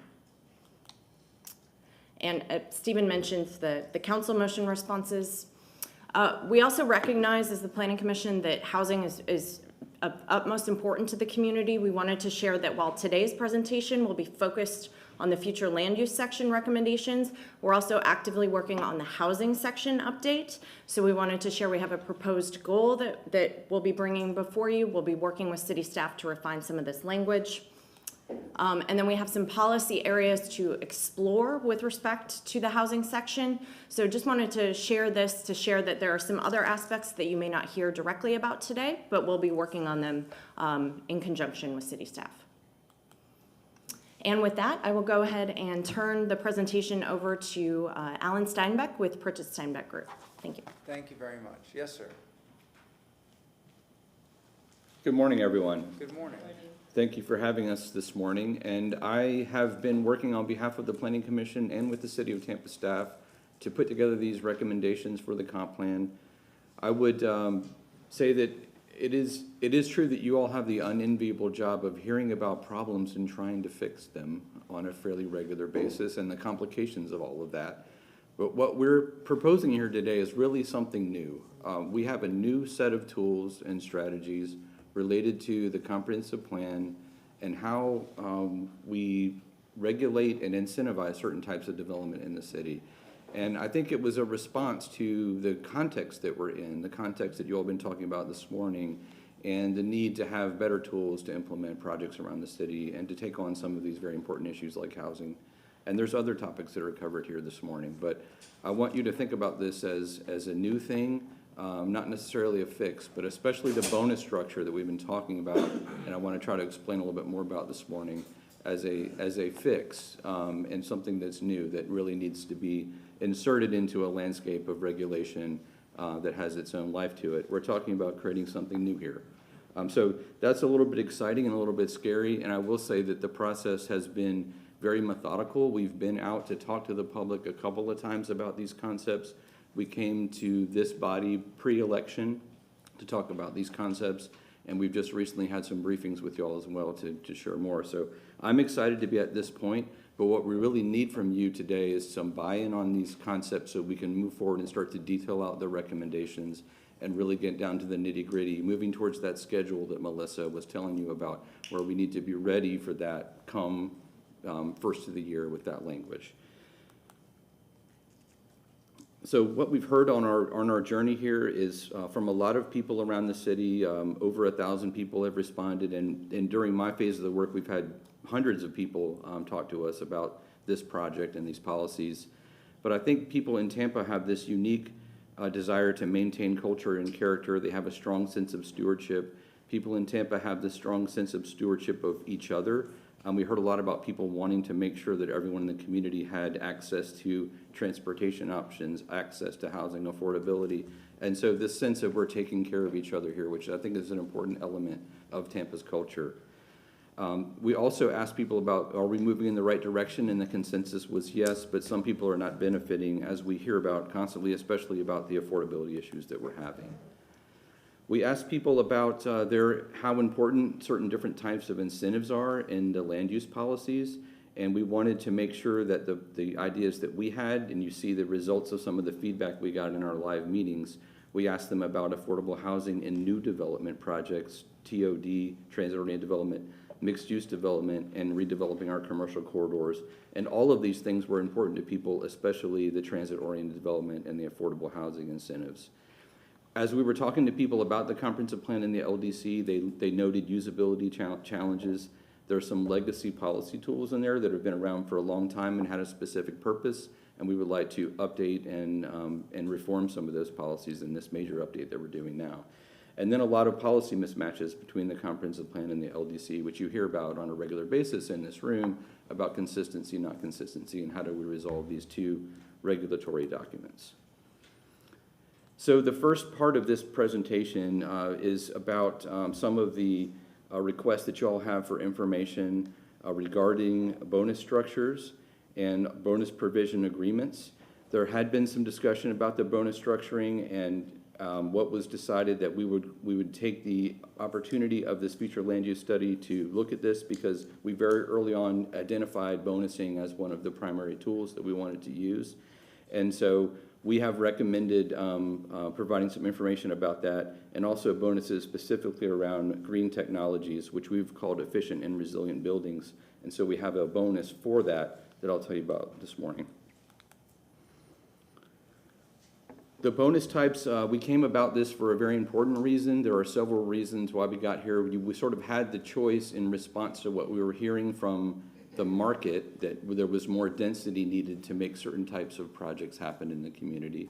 And that's one of the big tension areas, right, is this desire. One of the things we could have done was add more density directly to the future land use categories to provide for that. Another opportunity we had was to initiate public land use changes, where we could have changed land use around town and sort of massage where those development rights are.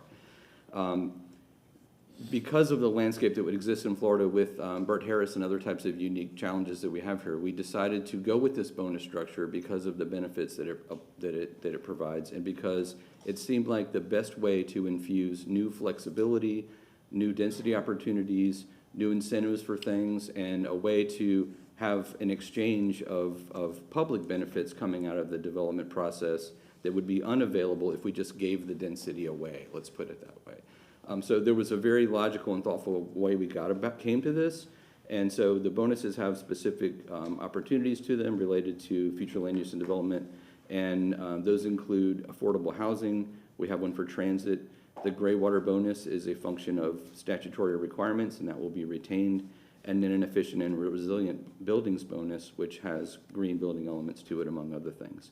There are some other incentives in the comprehensive plan now that will remain the same, and in conjunction with the land development code. That is the idea that we have mixed-use projects and support mixed-use development, and a periphery central business district, which means downtown Tampa, periphery area where incentives are included as well. We are taking the growth strategy that's embodied in the comprehensive plan, and we're applying these new tools to it. We are not coming up with a new growth strategy. There's a long-standing strategy of having a good balance between land use and transportation considerations, complete neighborhoods, access to opportunity, and those sort of things that are embodied in the comprehensive plan. And all of those things abide as we move forward here in this update.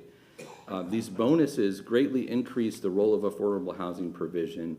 They include more future land use categories in the bonus structure, and they really do open up a wide opportunity for more affordable housing to be included in market rate developments as a function of an optional bonus that developers would elect to use on a project.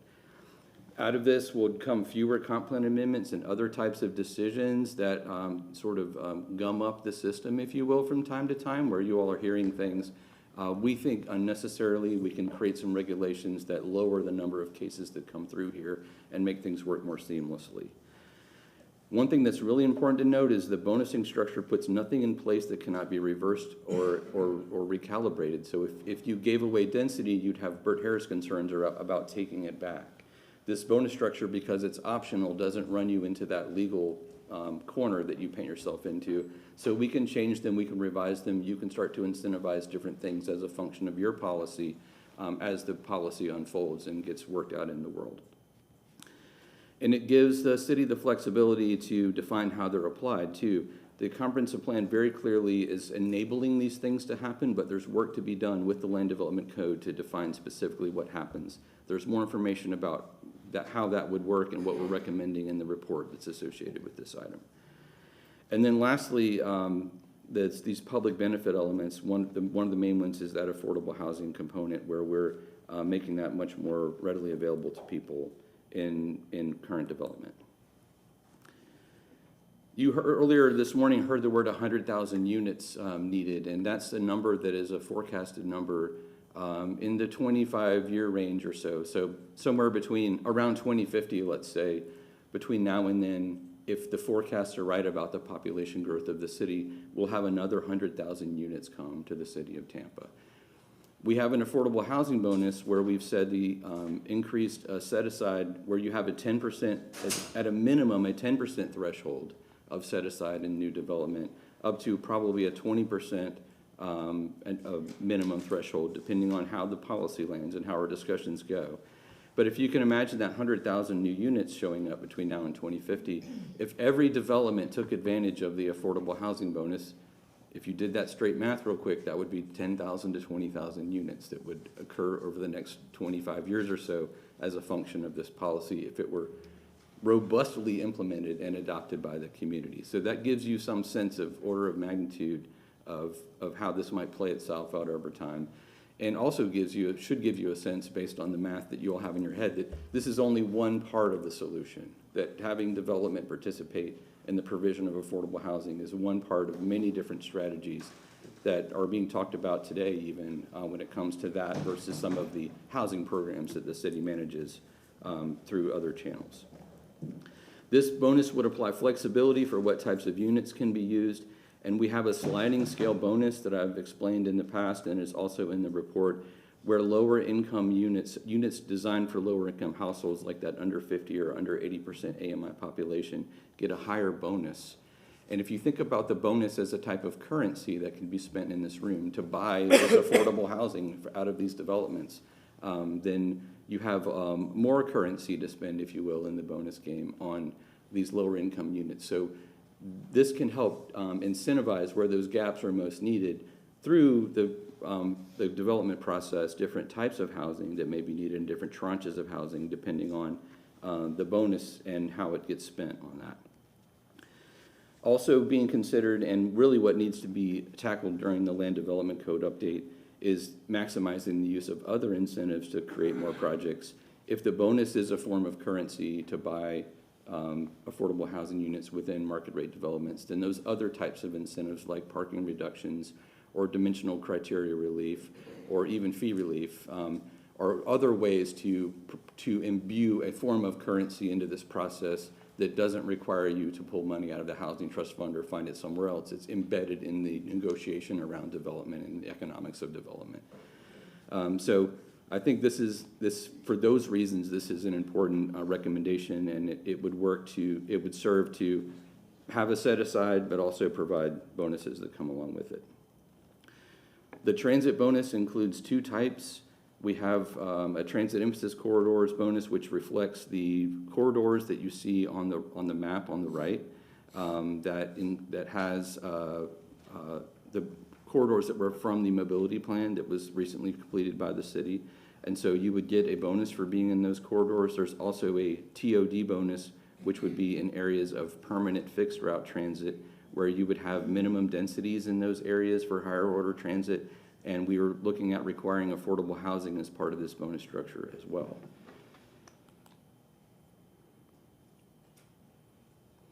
You all have also requested information about missing middle, and this does relate to the comprehensive plan and some of the things that we're doing. The comprehensive plan does not regulate nor can it produce missing middle housing on its own, but one thing we're trying to do is eliminate barriers to missing middle housing and to bring about more options for creating that housing stock in the community. What you see in the map on the right is every place in the city that has a future land use category assignment of residential 10, and you can see how significant that area is. We have recommended through this study to create and adopt guidelines for neighborhood compatibility to address those issues of how the mass of the building and the orientation of the building and the basic site design considerations, not detailed architectural or something that's overdone, but just something that really gets you to a correct urban design configuration of housing and amassing to make sure that housing is compatible, but also then on the same hand removing barriers and allowing other types of housing, including single-family attached townhome housing and even up to certain multiple unit developments like those duplexes, triplexes, and quads that people talk about. These neighborhoods are very stable in most parts of the city. In other parts of the city, there's been a lot of investment that has changed them very quickly. And you see that kind of the money moves around town a little bit and is doing that now. But we feel like this is an important strategy for infill development and neighbor evolution, and most importantly, neighborhood reinvestment, where new money comes into a neighborhood and helps inspire the care that all of the city's neighborhoods needs, just in terms of basic investment in housing and keeping up the very old housing that needs investment in it. You all have also asked for information about the planning districts and moving the boundaries of the planning districts. At the time, you all had some of those discussions in this room and with staff and otherwise. We were talking about in this study of taking these and taking some of the policies out of them. They do have some policy tools related to them in the comprehensive plan with respect to where development is to be targeted or incentivized or not incentivized. And so we want to transition these districts from that kind of policy designation just to a monitoring tool to understand where growth and development happens, and we use them like this in the first phase of the project. So we're hoping that we can just move in that direction and not have people be getting uptight, if you will, about which of these districts they live in and what that means to them from a growth and development point of view, I personally believe they're very large, and having a policy regarding development in an area that large doesn't seem very logical to me. It's just too big to have a nuanced approach to things, and so we've recommended that as a part of this update. Coastal high hazard area considerations are being studied now by the city, and the Planning Commission is working with the city as well on how the comprehensive plan is going to address this. In our future land use discussions, we talked about having no density bonuses be applied in the coastal high hazard area.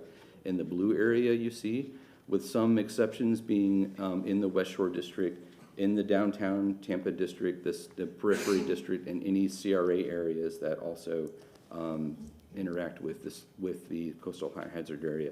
But for the rest of the area, including the peninsula, South Tampa, and other parts around downtown, there would be no density bonuses allowed as a function of the comp plan policies.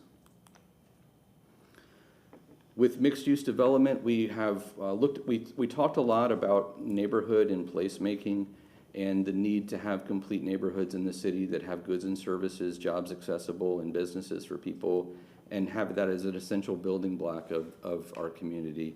And the mixed-use categories that we have, which are shown on the map on the right, are the way that the plan has in mind to do that, where mixed use is being encouraged and allowed for in these areas, both through the land use categories, but also through the incentives for mixed-use development that exist. And we have retained that step up in density that is a part of the development process, and we've taken the limit now that's on these categories that and had that step up go to the full land use category. So there are a couple of places in the plan where we have done a step up in density already. This is one of them. So you no longer have to get a bonus to get to the full density on these mixed use categories. You just get there by virtue of being a mixed use project. The other place where we've done an automatic step up in density is in the residential categories, where many of them now you have to meet certain criteria to get that last bit of density to go from 25 to 35, for example. We've eliminated that, and so we've automatically made the upset limit in residential categories and these mixed-use categories a higher density. And that's the one place where we have increased density, if you will, in the plan up to those limits without having to meet criteria to get there. With urban villages, we are recommending eliminating the urban village as a policy designation and just going back in and looking at where those villages are. Those villages are distinct areas. Some of them are CRAs, and so we're recommending the plan promote the goals of CRAs and really be thoughtful about those in particular. For those that are not CRAs, to revisit the community plans or plans that exist for those areas, and if they're very old, consider taking them out of the plan or taking them out by reference or updating them if they need to be. With respect to CRAs, looking at them as a place that has nuances. The ones that I think of in particular are East Tampa and West Tampa, where it's not just necessarily a right thing to say we need to build more stuff.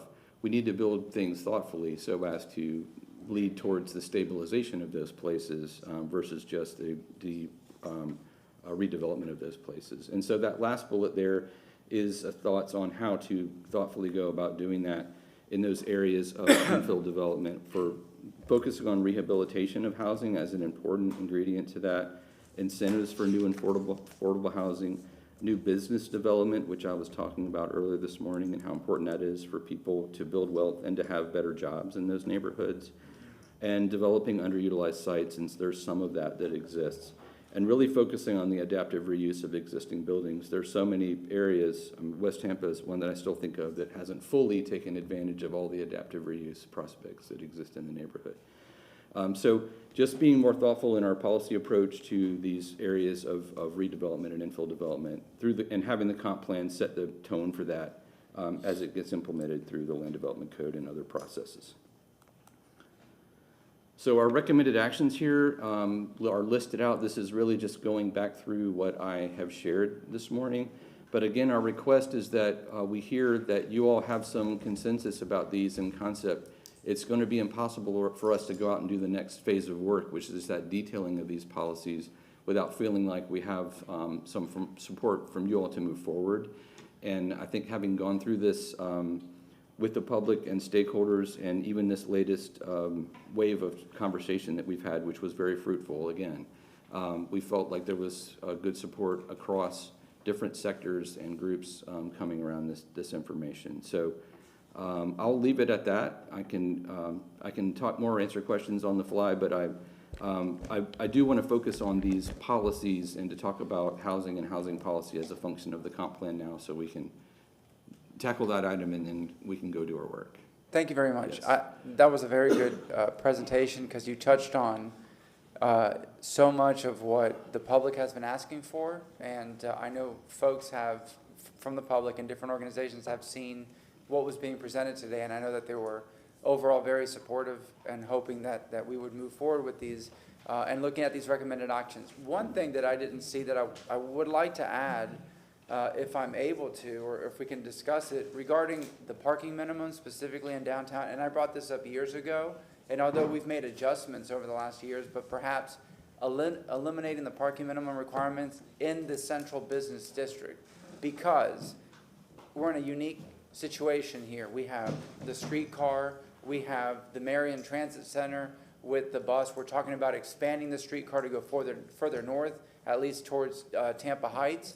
So when we talk about housing and the cost of parking, and we talk about building a parking garage and how much it is per space, or having to have surface lots to accommodate, 100 cars for 100 units, or whatever the ratio is. I know it's a little bit different. But if we were to eliminate that, because not only the things that I mentioned, but we have Uber and Lyft, and we have the scooters, and we have the bikes, and we have people that walk. I know people that live outside downtown that will walk across the Kennedy Bridge or the Cass Street Bridge. There's a lot of different opportunities where the cost of the automobile and having to require that parking for new development creates a burden, whereas the developer passes it on to the renter, and it defeats or it hinders what we're trying to make things more affordable or create the environment for that. I think the parking would help us get there a little bit quicker. So I just wanted to bring that up before we go into the discussion. Ms. Malone, did you want to? Jennifer Malone, Planning Commission staff. I can let Alan respond too, but I was chatting with Stephen when this came up. The comprehensive plan today is very supportive of reducing parking requirements, and we'll work closely with Stephen's team as they move through code reform. But there's a number of policies already about trade-off between parking and bike spaces in certain areas, and like a sort of credit for parking if you save a tree. So the policies are moving us in that direction already. We'll be sure through this update too to strengthen those. Okay, yeah, I want to make sure that at least, from what you said, that the developer, the builder has options. They can offset the parking with, tree or, bicycle spaces or whatever. So I appreciate that. Councilmember Miranda, I saw your hand up first. Clendenin Carlson. Thank you very much. I'm not much of a gambler when it comes to something like this. And let me clarify what I'm saying. So we have a developer who wants to build something, and he's giving all this nice stuff, and it sounds great, and it's wonderful, and it's worked in Africa, it worked in Chicago, it worked in New York. So now, if you got a 20-story building of 30 or 40 or 10, and you required X number, XY numbers of parking, now you only want X, a small percentage of the building, what happens if we're wrong? Just a second, because I haven't explored it. I don't mind doing that if that person who owns that building is going to justify that if he is wrong, or they are wrong, or that corporate is wrong, they're going to have to pay the penalty and find land to subsidize the parking. I'm not going to put the public on the hook for something that somebody wants, and then I made a mistake. They want to take the heat with me, I'll take the heat. But they're going to have to also be responsible. They're going to have some skin in the game to saying, this is what I want to build, and it's going to be in the contract before they sign to come in. I understand all that. But if I do all that, and I'm mistaken, Charlie Miranda ain't taking the heat for them. They'll walk away with the money, I'm taking the heat. I'm not a solar panel. They're going to have to put the same amount of their skin in the game as I'm putting for the city or the taxpayers of the city. Thank you very much. Thank you very much. Councilmember Carlson, then Clendenin. Was that the order? Well, go ahead. Go ahead, Clendenin and Carlson. Several things. One, I concur with Chairman Maniscalco, and and Councilman Miranda. How I look at the parking situation is it's a free market kind of. The market will dictate. So if a developer wants to come in and build, if the market dictates that they need parking, then that's the direction that they'll go. I don't want to necessarily give it away for free, just like we talk about the bonus. So if we're going to eliminate, I think we can use that to be able to get sidewalk improvements, transportation improvements, like you said, other types of improvements as we do that. So I'm willing to give it away. I'm willing to eliminate it, but not for free. So I would say something more interesting and funny, but I'm sitting on city council, so I can't. Question though, so on the bonuses, and I think Stephen already knows where I'm going on this. The bonuses, I don't support the bonus densities in the South Tampa Peninsula. It is a peninsula. Infrastructure there is woefully lacking. We're not expanding the roads down there. Nobody is delusional to think that we're going to build light rail going into South Tampa in the next 30, 40 years. West Shore is not getting any bigger. McDill, anybody who wants to go down McDill in the afternoon, especially when Holy Names gets out, knows that traffic is standing at a stop. Del Mabry's absolutely nightmare. I mean, there's our schools are full. South Tampa's full. And so I think we create rules. We should stick to the rules. There's appropriate development, there's inappropriate development. That is inappropriate places to put development. We're really trying to build in our transportation corridors. There's lots of land, as you all are well aware, and it has been highlighted here on the dais today, in areas of the city that there's money to be made for developers, and there's lots of places to develop to create the density where we need to do it. That is not one of the areas we need to do it. I referenced density. I have a question. And like in your polling and the input that you've gotten on what we need, and then so we look at these bonus densities to incentivize that. One thing I didn't see, and while I'm all for resiliency and all those things, I don't see the call for that, where right now our critical need is housing. So why would we give away bonus density for something that isn't a top priority for us right now? Not that maybe somewhere in the future when we solve the housing crisis that we can do, well, why would we give away bonus density for that right now? The city has very aggressive goals on carbon neutrality and reduction of carbon emissions and becoming a green city. And this is one way to achieve that and to have that happen. That particular bonus, it's in the report, it wasn't covered in this presentation, but that's a 25% bonus that's allocated for that particular category. It's the lowest amount of bonus that one can get, and it can be used in conjunction with other bonuses. So if you wanted to do that plus some affordable housing, you could choose to do that. But the other bonuses, affordable housing is a 100% bonus, so it is preferential in the amount of bonusing that can happen under that category versus efficient. Yeah, it just seems counterintuitive to me. I'm all for resiliency, and I totally support that goal. But right now, man, if you've been sitting up here listening at everything coming at us, it's housing. So it seems silly to me that we're not at this particular juncture. We're not focused so solely on that aspect of it. The next thing, I just want to make sure we're clarifying, and I believe it's there on this screen. So on planning districts, as they stand today, it's basically eliminated. It's just going to be used as a planning tool or a monitoring tool for you all. It's not going to have anything to do with growth and development planning. That is the recommendation of this study. That's a non-binding recommendation, but we have to draft the language to do that. And there's LDC language. But so that's the goal. That's the goal. I just want to make sure that was the direction. So the same direction I wanted to go is the kind of direction that it's heading. Okay, perfect. I think that's all I had. Thank you. And a great presentation. Councilman Carlson and then her. Yeah, thank you. Thank you, everybody, for the hard work on this and for also talking to the community. One of the criticisms that the city gets, the county, the planning commission, is that the public thinks that all the planning is around developers and buildings and not around people.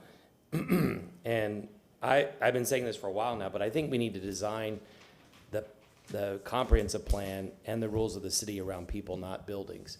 And it gets back to the idea of the edifice complex.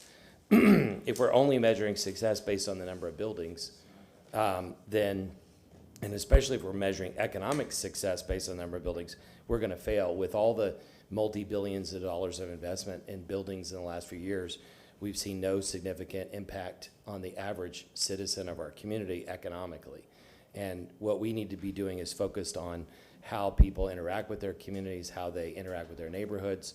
A lot of economic development now is about quality of life, because the people who are creating wealth by creating businesses want to live in high-quality neighborhoods, and they can live anywhere they want, as we found out during the pandemic. Part of that is that I told you all this on the phone yesterday. I seriously object to using the term TOD or transitory development anywhere in any plan whatsoever. It is a term that is used to justify tax initiatives. And it can be used by planners to talk about if you're going to build an extension to a rail line or something, but it is against the idea of designing around people instead of buildings. We're not going to get any. I think we should not talk about transit here in this room at all for the next few years, because we're not going to get it. We've got two colleagues on HART who are trying with very little money to scrape up enough to do something. We might be able to extend the streetcar a little bit, but we're not going to be able to build any kind of transit that's going to positively affect people, because we can't get the money. The last two campaigns failed, and we might get CIT passed, but we're not going to be able to get anything else. So we need to be realistic in looking at where we're going. One of the problems, I mentioned this to you all privately, but one of the problems, and I worked on several transportation plans before I got on council, including the regional one, which I helped write. And the problem that we have is the difference between taking a bus down Florida Avenue versus taking one and would you rather be dropped off somewhere randomly on Florida Avenue or somewhere like Hyde Park Village?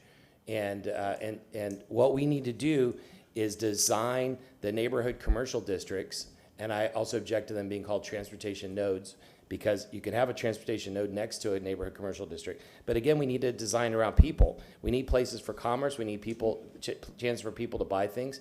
If somebody has to drive across town to go buy eggs, or they can walk across the street or ride their bike, it's going to be better that way. But we need to design the neighborhood commercial district. The reason why the transportation plans don't work and they don't sell, besides the bad marketing, is that we don't have the places where they can stop. Nobody wants to be dropped off in a bus in the middle of nowhere. They want to be dropped off in the natural places that people congregate. And so if we design around where people congregate for entertainment and commerce, and we build more dense housing around that, so we're designing it around people, not around the fact that we happen to have a transit stop. I've been to Phoenix and Denver and these other places. The transitory development, mostly it's done by one developer who goes in and buys it, and the reason why people talk about TOD is because they use it to help justify the offset of the expenses of building the train line. If we build neighborhood commercial districts, then we can easily show people in 10 years, when we can put the tax out again, that we have places that transit can naturally go, and hopefully it'll sell better then. Next, I think we need to do planning. This is to the code changes and the comprehensive. We need to do planning neighborhood by neighborhood. And we need to tell every neighborhood, ideally they would have a neighborhood commercial district, and we need to tell them that they need some level of density and talk to them about where that would go.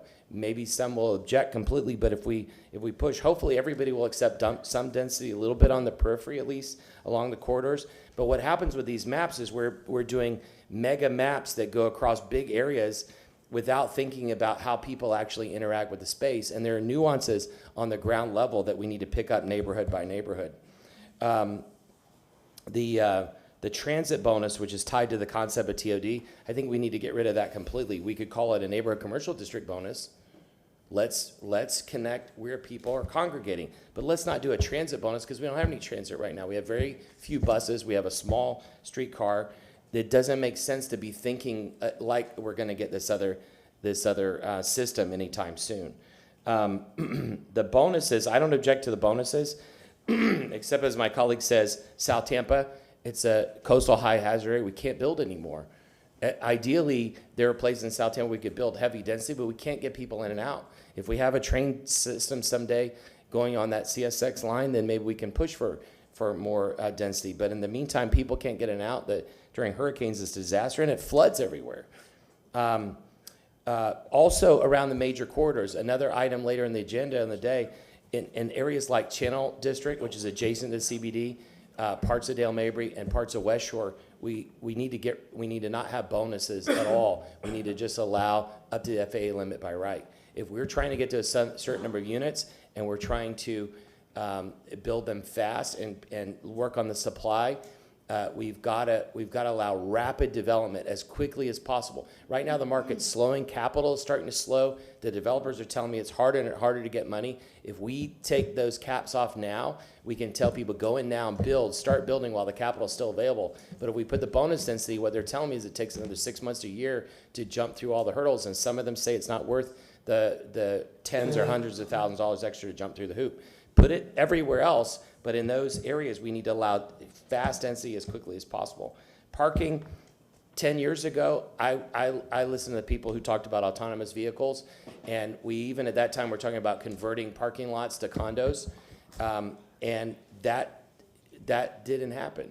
There's experiments with autonomous vehicles, but the whole push for getting rid of parking was not about bicycles, it was about autonomous vehicles. We're not gonna, again, have autonomous vehicles for another 10 or more years. When we have that, then it makes sense to get rid of parking lots. In the meantime, we raised the parking fees a few years ago, and guess what? We got complaints from the people living in those downtown condos like the Element, who said, hey, my girlfriend has been parking on the street all the time, and now she's gonna have to pay a lot more rates. Well, that building was built with sufficient parking, and apparently it's still not enough. They complain because they're using the government-owned parking around the area there to park because there's already not enough parking. So I agree that sometime in the future when we have autonomous vehicles, we need to reduce the amount of parking, and maybe we would have requirements to build parking that can be converted. But if we're going to reduce parking requirements, I think we need to have people sign waivers. We need to require the developers to get people to sign waivers saying they're not going to have cars because we don't have the room for it. We can't go build a $200 million parking garage to subsidize a developer because they don't want to allow parking. We know that people need parking right now. Sometime in the future we won't need it, but right now we do. And the taxpayers of the whole city shouldn't have to pay for it because somebody has a philosophy that won't be implemented for 10 or 20 years in the future. The residential 10 by right, I think, again, you have to go line by line, street by street. You can't just blanket neighborhoods, especially if you do that in South Tampa. We're going to have to sit through hours and hours of public comment. What we need to do is ask every neighborhood, where would you want that? And if a neighborhood abuts to Dale Mabry, say, well, doesn't it make sense to put it there, for example?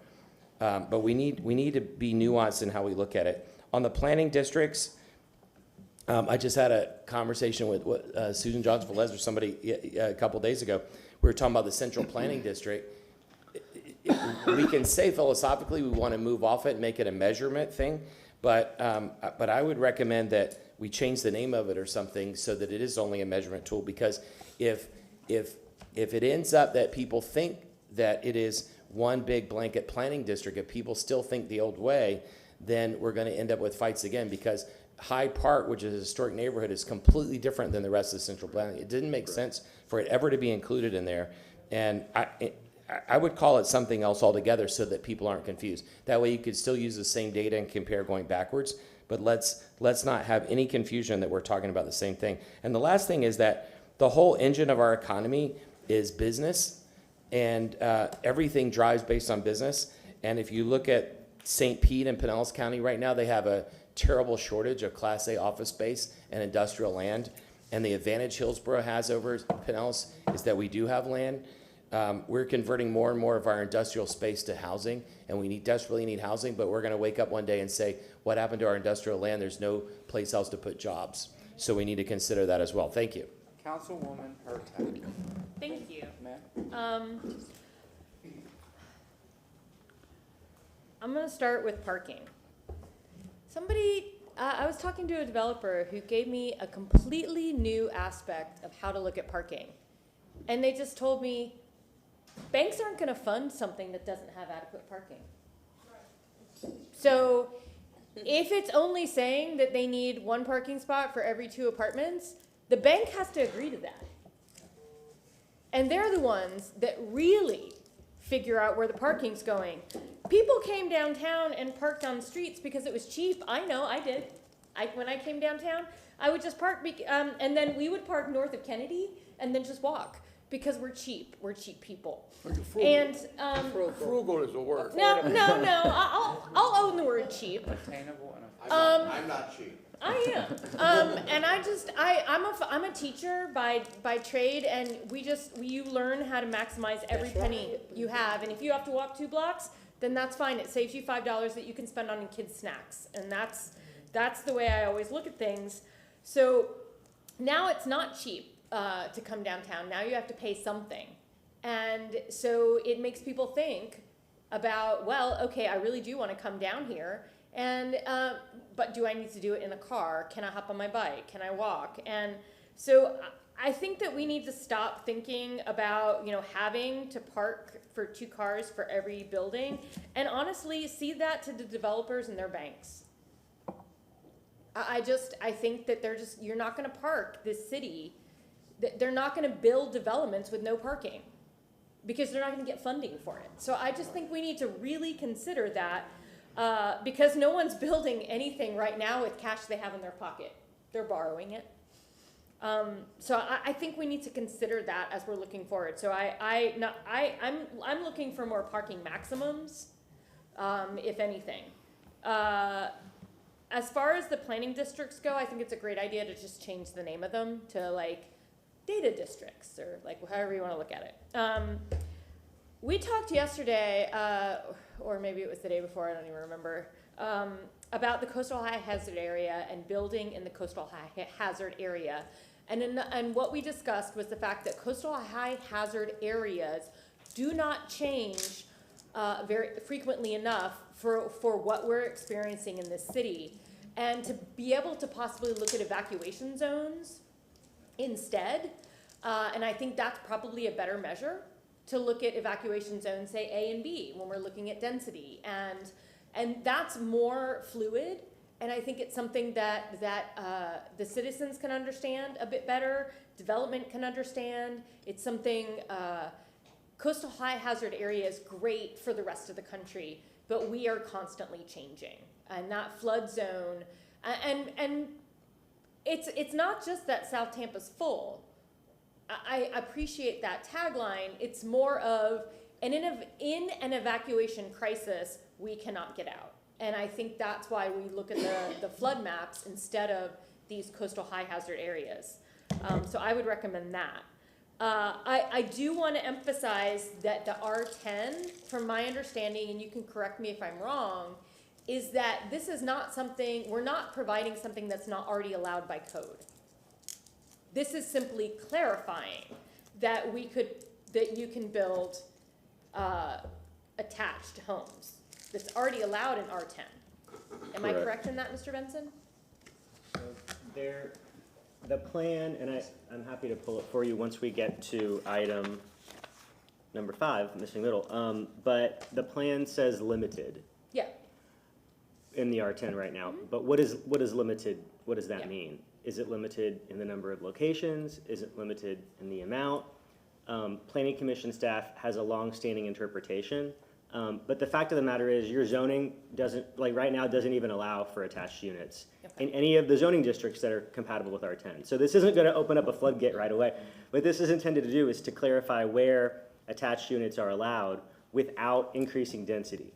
Okay. So this doesn't allow you to cram more units on the same lot. It just means if you have 2 lots with 2 units, you can attach them instead of having them be separated. Okay, thank you. Yep. And I do think we need to look at transportation. This city is going forward. We may not have the county and state dollars to do transportation, but right now we have a federal government that's willing to work with us on transportation.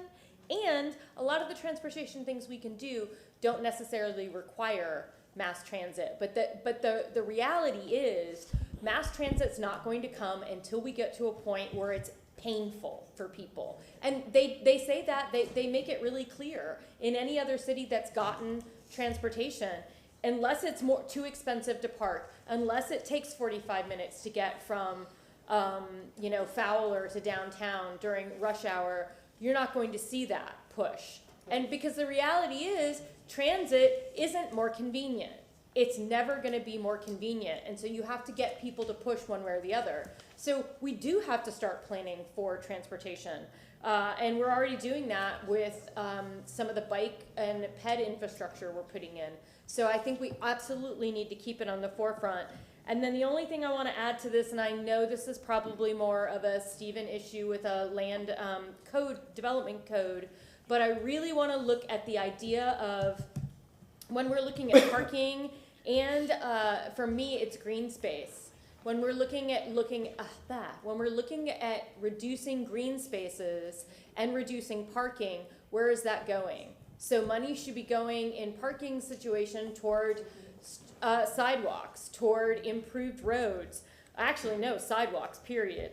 And then green space, I've mentioned this to several developers who think this is a great idea, and I've mentioned it to staff about in order to lower your green space, you have to pay into a fee that goes towards the nearest park. I mean, or to pay into a fee to do that instead of just allowing by right a reduction in green space. So that green space should be offset with something, and it should be funding the parks that we can't fund right now.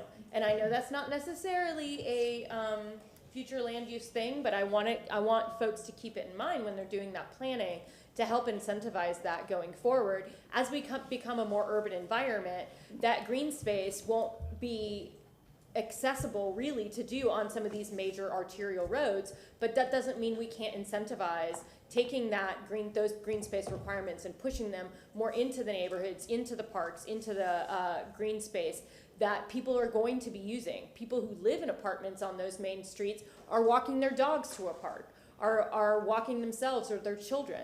So I think these are great ideas to minimize the requirements, but then what do we get in exchange for that? It shouldn't just be a free-all giveaway. We need to be getting something in return. Thank you. Councilwoman Henderson. And just really fast, if I may, in point of order, I guess, I have a 12:30 city meeting that I have to go to that I'm a little bit late for, so I apologize. I would just ask if there's any motions on this. I don't think there's going to be any, but just I'd love to vote on them. But that's all. I have a 12:30 for this. It's city related. Yes, sir. Councilwoman Henderson. Thank you, Chair. I actually kind of forgot what I was going to say. I waited so long, and maybe because it's lunchtime. But I really appreciate this presentation, even the prep work that staff gave me prior to coming into the meeting today. I don't know if this should be a part of the recommended action list, but I would like to see something regarding preservation being a mainstay in our neighborhoods. Because of some of the things that I've seen in, my own personal community with development that's not in line with a historical district. So making sure that that's part of the recommended actions where it's written in such a way where it's solid. Because neighborhoods are now fighting to try to keep their neighborhoods the same. So that's basically it, but I really appreciate it, and I learned a lot today from the presentation. Thank you very much. Anybody here for public comment? Mr. Miranda? One more. I want to put this on the record. I just received this. It was sent at 8 o'clock last night about the University Civic Association. Provide the following comments for your workshop. The neighborhoods of the foundation successful cities, and our comments are made with this belief in mind. One, there's 6 of them. 1, keep the policy of districts and policy support consistent development that are complementary to the university district. The proposal is to eliminate the planning to monitoring, and what is the purpose of monitoring, and what is the minimum standards for this activity? Why is it being placed with observation? Number 2, keep the neighborhood plan along the CRA plans, with the CRA plans. Neighborhoods deserve the equal voice in their future development and path. 3, keep the mobility focus on the plan-minded housing and affordable housing will continue to be developed where there is alternative to a driving car. 4, remove the proposed allow single-family attached anywhere in R10. Analysis of a desired outcome is not included to show the need. 5, delete the recommendation to remove ADUs requirement to primary residents to be owner-occupied citywide. We object to less standards that are any part of the city and request the same consideration being explored to areas south of Kennedy. 6, consider the additional of a requirement to purchase carbon credits to the comprehensive plan for future development. This is one way to help our local development. And this I received by office at 8:10 last night. We got it this morning, and regarding this, I'd like to put it on the record. Let me also say, I heard a couple of things about areas and the coastal hazard getting out. I got news for you. You can't get out of there. There is no storm coming. If you have what I think it is, you only got a few ways out. You can only go, if there's a storm, you're not gonna go west. You're gonna go north or east. So what happens with Highway 19? You think that's not gonna be blocked completely for hours? You only have 2 ways of getting out of here. That's the Interstate 4 or 75, and Nebraska, Florida, which ends up being 41. So anywhere you are in the city of Tampa, you don't believe me, you stand at the Interstate 330 to 530, and you tell me if you can cross the street. It is impossible. So we're gonna be hemmed in unless you leave 3 days early. Thank you very much. Thank you very much. Yes, sir. We have a gentleman for public comment. Please state your name, sir. Steve Michelini. Council appreciates the discussion. Regarding parking, I think the issue is how you calculate the parking requirements. And as the discussion already iterated, you're not going to get financing to build anything if you don't have parking. You would have to have a signed agreement with the city to show where you were going to have that parking, and then it would have to be exclusive to those units. So that's not, I don't even think it's feasible. You do have the existing density that already is here on the comprehensive plan. You have restrictions on how that density can be used. And so when we come before you with PDs and other rezonings and ask for bonus agreements, the bonus is there because you have a cap on how much you can legitimately use. You might want to look at removing that cap. The bonus agreement, as one of the council members pointed out, is expensive to get through. It's time consuming. You have to have a legal agreement that has to go to the legal department. They have to sign off on it. You have to agree on the fees that are associated with it. So if you want that density, you might want to look at that. And then there was one other thing I was going to mention, the issue regarding basic transportation. Your transportation network is what it is.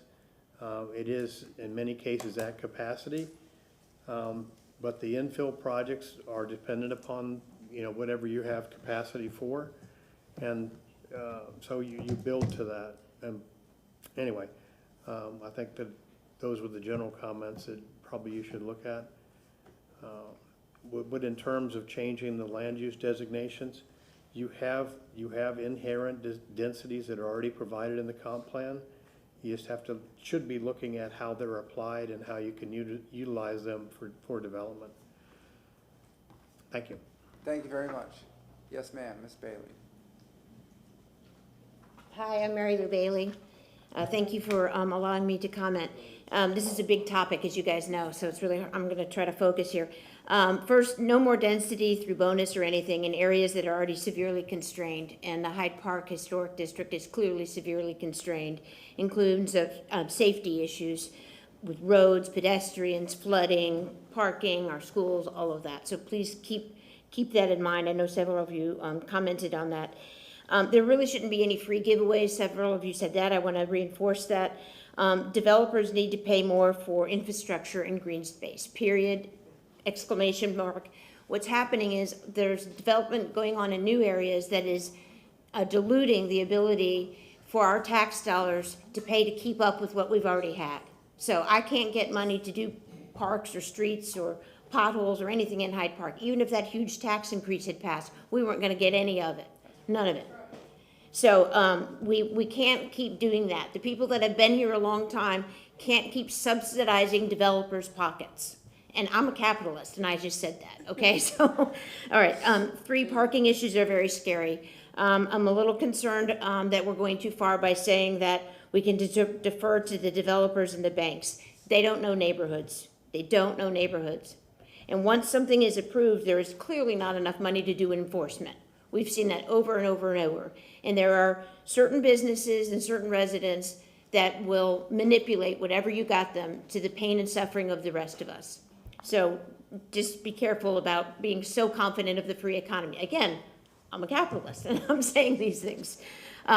Okay, on the specific issue of the Central Planning District, I was one of the people that requested that this be studied, and I don't think it's been given its fair due. I have to say, I don't really understand right now what is going to happen if it's a monitoring versus a policy document.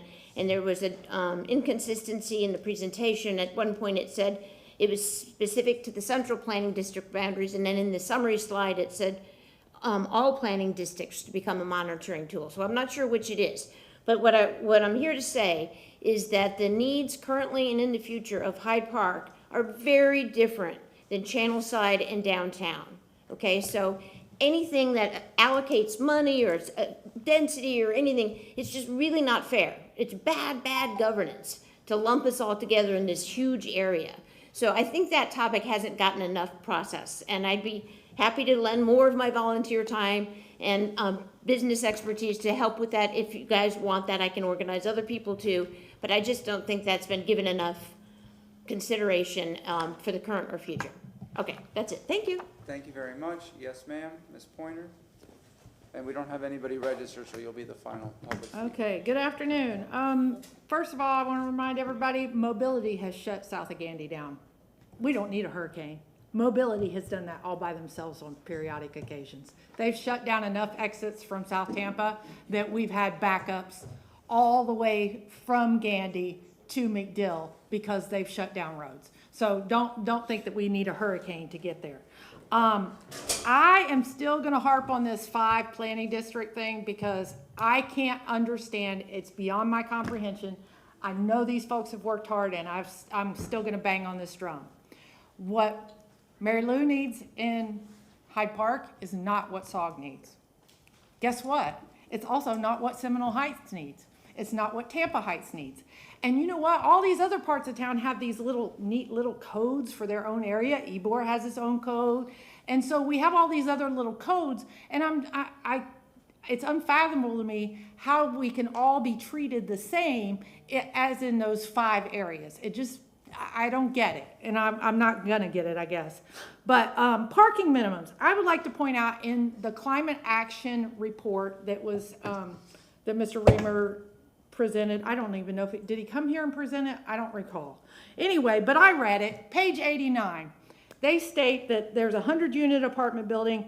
It would need 175 apartments. If they built that parking garage that they would need for that, it would cost $8.75 million. They should get that parking garage just completely wiped out for free? Now, here's my thing. Are we going to take away all of it? Probably not. Can we take away some of it? Probably. Why not pay $2 million into a public transportation fund in lieu of that parking? Don't just wipe it out. Make it offset. The other thing is the efficiency bonus. I have a problem with the green program already. The efficiency bonus should not be able to be used unless they're using it for affordable. Because the most inefficient places to live are also the cheapest in town. So these folks who live in affordable housing that is crap usually have the least efficient place to live. They've got the highest electric bills, they've got the highest water bills, the windows aren't insulated, they've been around for longer than I've been alive. So we have to take that into consideration.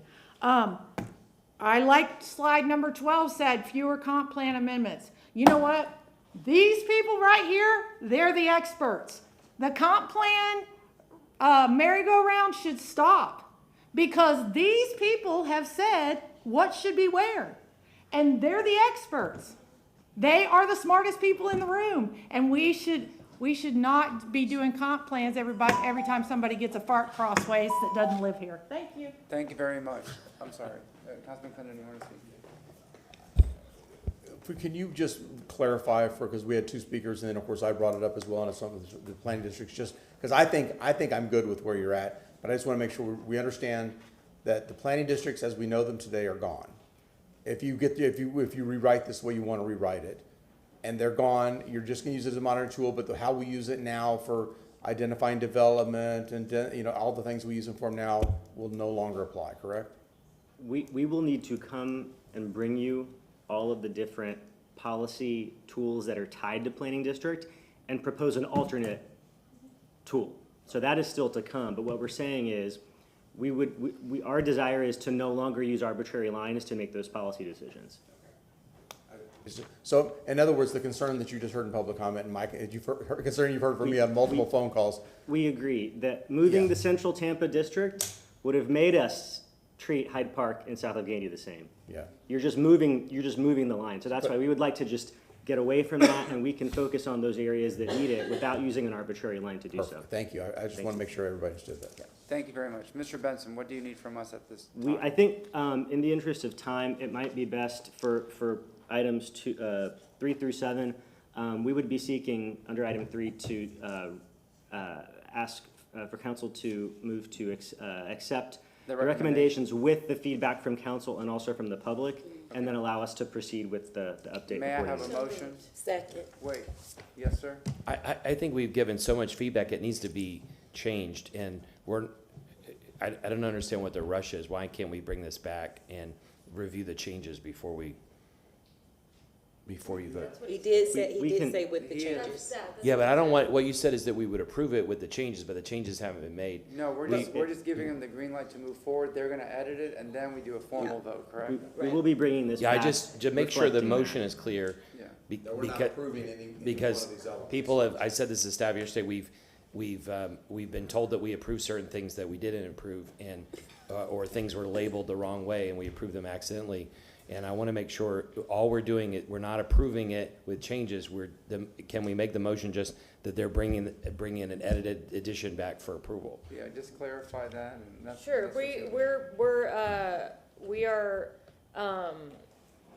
accepting their presentation and saying that we want them to come back with a little more detail focused on the comments that we've had. But I don't accept the presentation.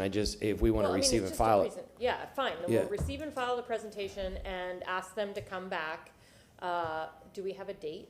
With the modifications based on our discussion and public We're feedback. gonna have to get together and determine a date, but I think we understand the spirit of Councilman Carlson's comment. Yeah, and I want to double down on what he said too, because I agree 100% with Councilman Carlson. I just want to make sure, because the worst thing that could come out of this is that we have that ambiguity or misunderstanding about what we either approve or don't approve. But that's the whole point of this. This is a workshop. We're not approving anything. Right. I think you've given us adequate direction on what needs to change, what needs to stay the same. If you give us time to make those changes, we can come back to you.